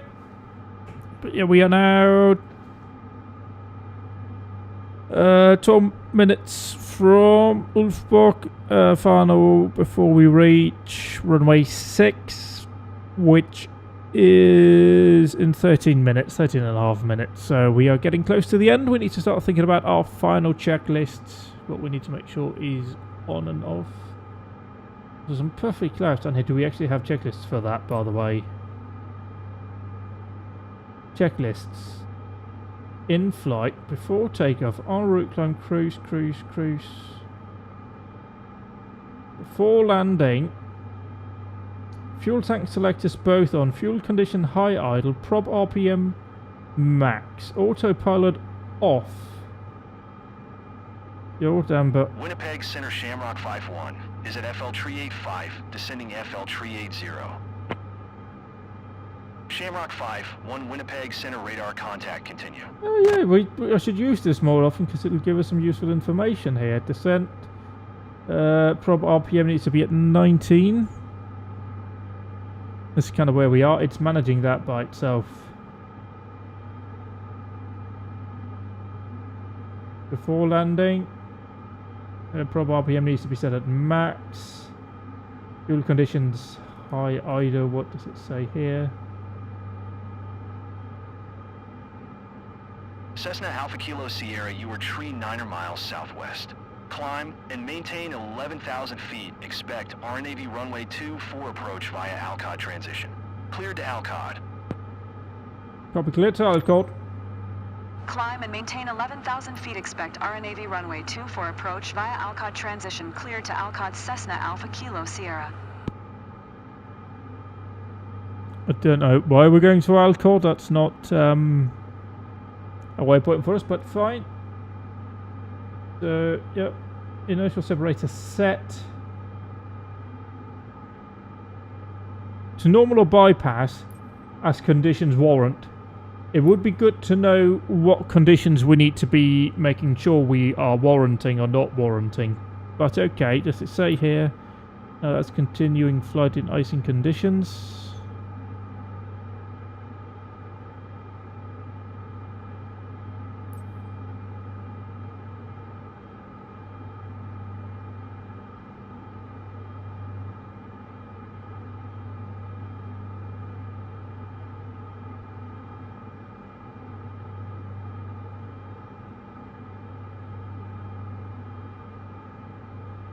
Cessna Alpha Kilo Sierra, please expedite your climb 11,000 feet. I'm definitely going to do that. Okay, we probably should because he shouted at me, but I don't know why. I'm sure as soon as we do this, anyway, we're going to be told to descend.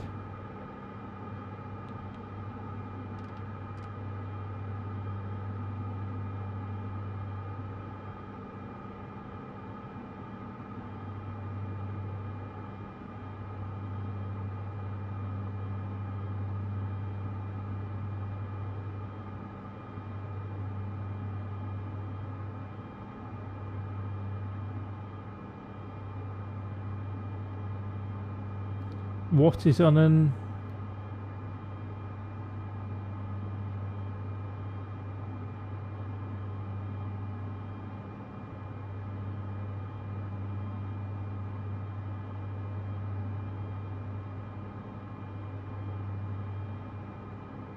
So autopilot should be off at 800 feet ground level. That's when I should be starting to fly in by hand. Copy.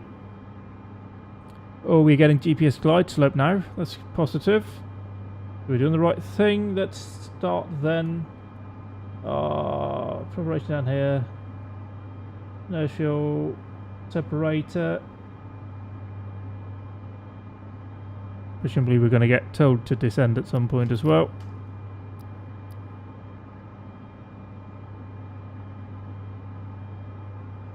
Cessna Alpha Kilo Sierra contact Winnipeg Center on 1 Tree 5. Add 1, 2, 3, 5 also. You know what I said about like... Tree. 5 you know, Cessna Alpha I'll be back in a boat.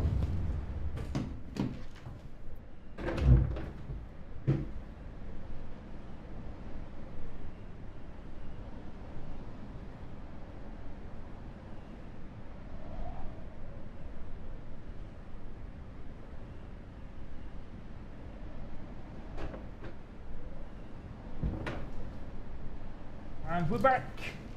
Continuing to make this approach. Kilo Sierra. Just reset here. Can we see the Winnipeg field? Center Cessna Charlie. Foxtrot Alpha Kilo Sierra is at 9,100 feet, climbing 11,000 feet. Speedbird 269er contact Winnipeg Center. Oh, Speedbird! Niner. That's a great call Good day. sign.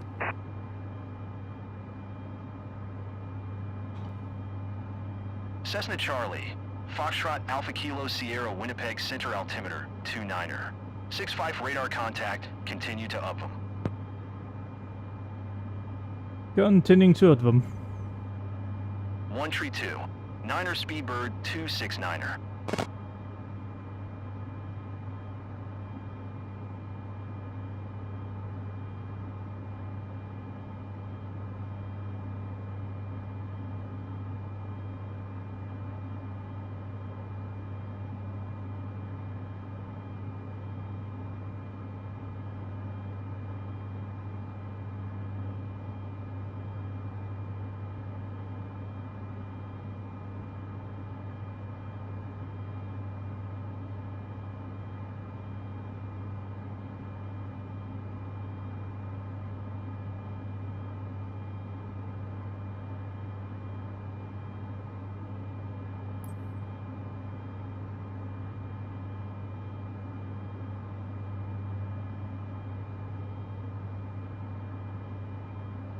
Our glide slope is now way off. Cancel IFR. Fuck it. Winnipeg Center Cessna Alpha Kilo Sierra would like to cancel IFR. Cessna Alpha Kilo Sierra IFR flight plan is canceled radar service. 10,000 feet. Squawk 1200. Morning. Maintain 10,000 feet. VFR. Frequency change approved. Good day.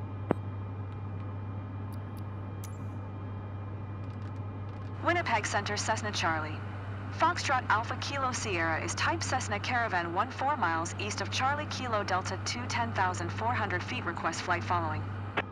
We need to do a bit of a steep descent Cessna here, Charlie, Foxtrot Alpha Kilo Sierra just so we Winnipeg can Center. catch up on the glide Squawk slope. 3567.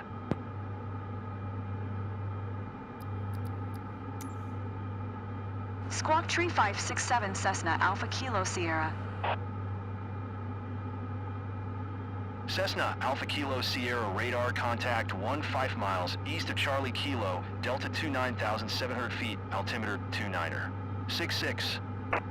Yeah, we need to be at 2,900 feet in 4.5 minutes. And we are descending from 9,000 at 1,500. Those numbers don't really match up in my mind. Let's just descend a bit Cessna quicker. Alpha Kilo Sierra acknowledge last transmission. Sorry. Roger Cessna Alpha Kilo Sierra.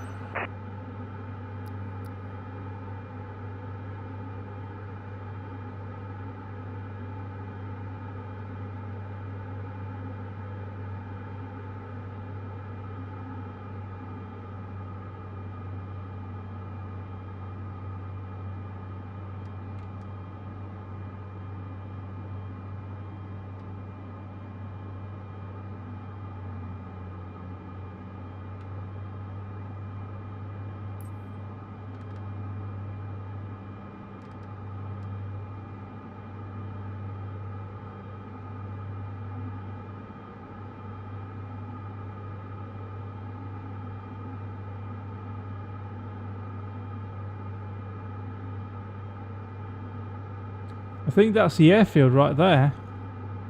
So we definitely need to be descending. But we are closing in on the glide slope.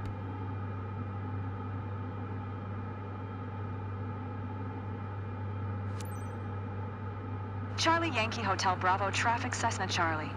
Foxtrot Alpha Kilo Sierra 16 miles southwest 6800. Ford inbound to land runway 06. Oh god, dangerously close to overspeed.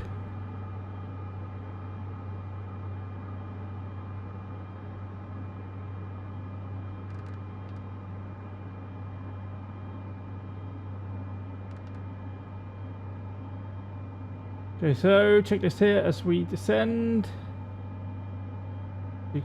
Check, secure, on. Both on. Check.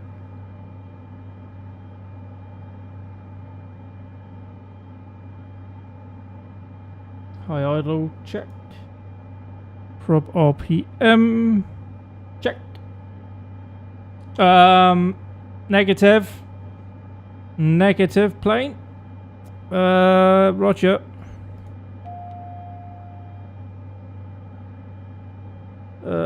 What the fuck are we going now? I looked away when you did that, and now I've lost the field. Shit. Oh, it's there. See it visual again. Check. We need to do that. And now let's just disable your damper as well.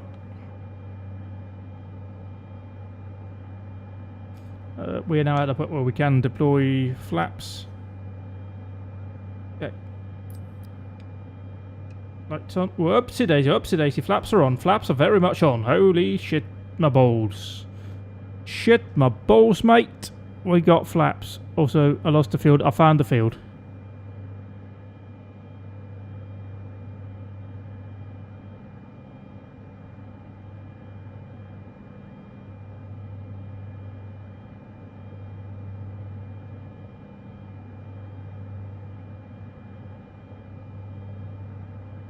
So we are a wee bit high here before we commence the GPS assisted guide slope here. On the descent in, but it's looking good. Okay, so we are now positioned ready here. Position. This has been sorted. Zoom out. Okay, we got a lot of trim. Zoom out for a bit of peripheral vision here. Get everything trimmed up so the plane is comfortable in the hand. So touchdown speed should be 75-80 indicated. Caution, Captain. Flaps over speed. Ah, balls. It's fine. It's not like we've got a damage thing. Also, he was actually useful. Good on you, co-pilot. I don't mind you napping all the way. Thanks for that. Although if you could have told me that like just a moment sooner. Whoopsie daisy. That'd be good. Some 13 knot crosswind. It's not bad. We can make this work for sure. Come on. 2,900. Also, I don't know when final is, so we're just gonna do it when we feel like it.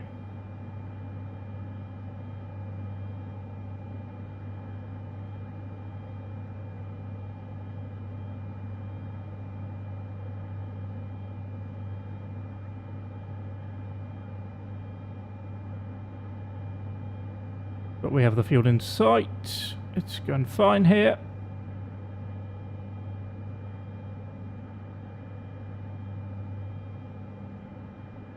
Although I don't appreciate him tattletaling on me like that. Nobody likes a snitch, bro. I'll remember that.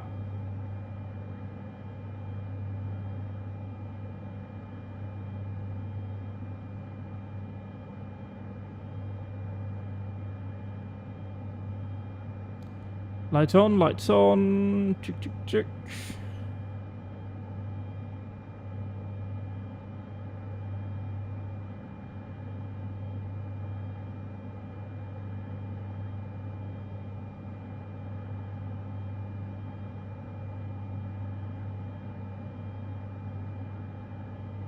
Knot crosswind at this time. It's fine. No traffic. Just call it now. Seems fine.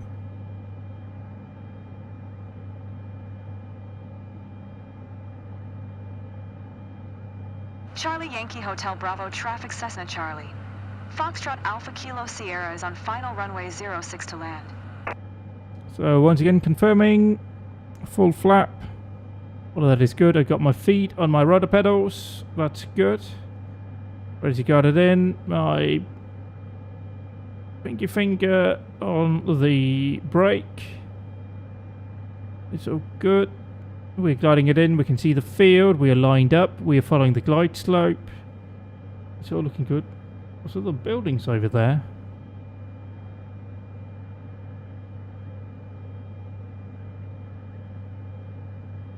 Let's throttle down a bit. We need to get down again. 500. 75, 85 Knots indicated.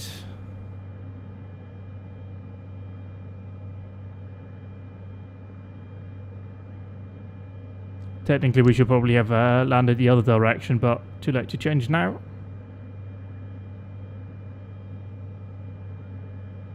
It's looking good.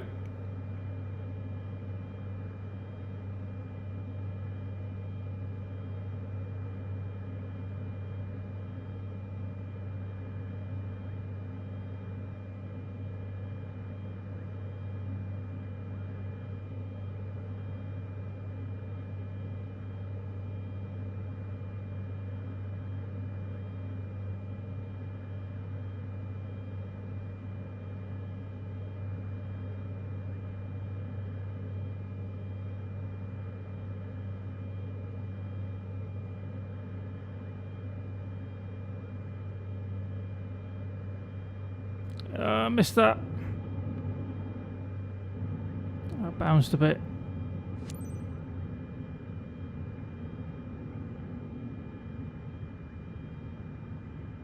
Not the smoothest landings, but we did it.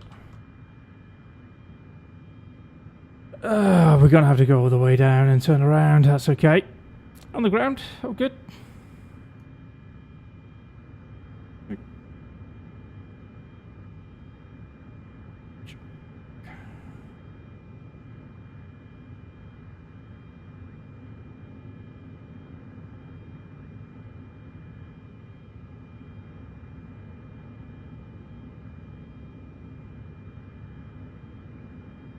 Oh yeah, look at this. Brake thud work. Oh, it's so wonderful.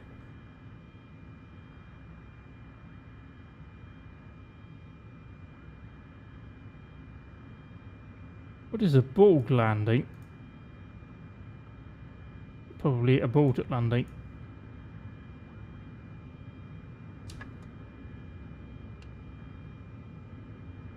Check.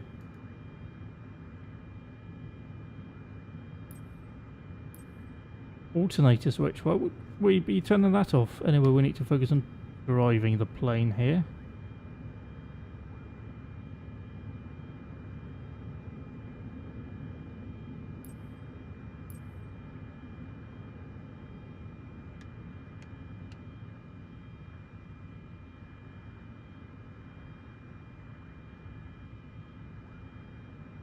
So we got on the ground here, and hopefully we will be able to taxi all the way in here with our working brake. Look at this again, brakes!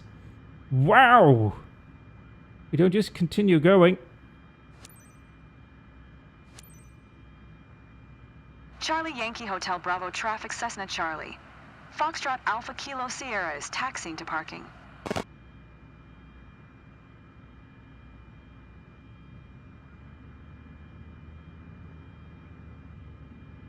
Also, we don't want to overspeed here. That would be bad. And we are bloody close to... Yeah. See, this is what happens when you get into a different plane. All your references are wrong. Also, apparently there's a warehouse. Why are we going so quick on the ground? It's just accelerating on its own volition. Even though the throttle is all the way down.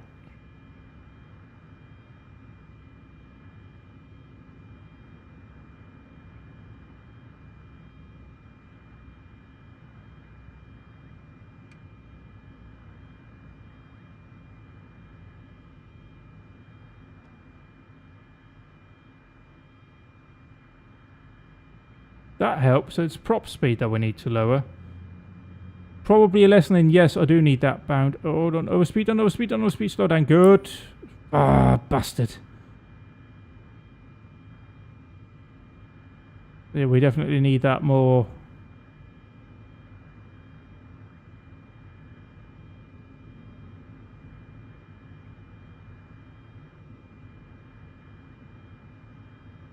But yeah, that went much better in that we haven't actually crashed into anything after touching down. Although we haven't parked yet, so let's not make any sweeping statements just yet.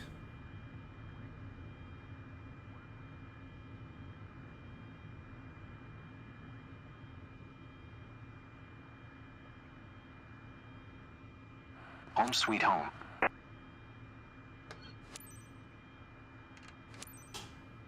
So we made it.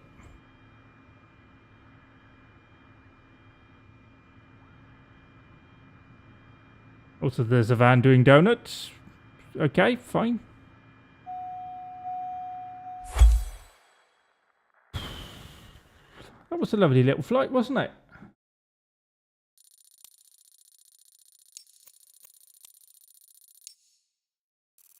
Yeah, we're probably not going to do well on our rating here, are we? But we're into the A's, so that's positive. Oh, look at that. Bringing in those Benjamins. And we actually did improve our reputation. Excellent.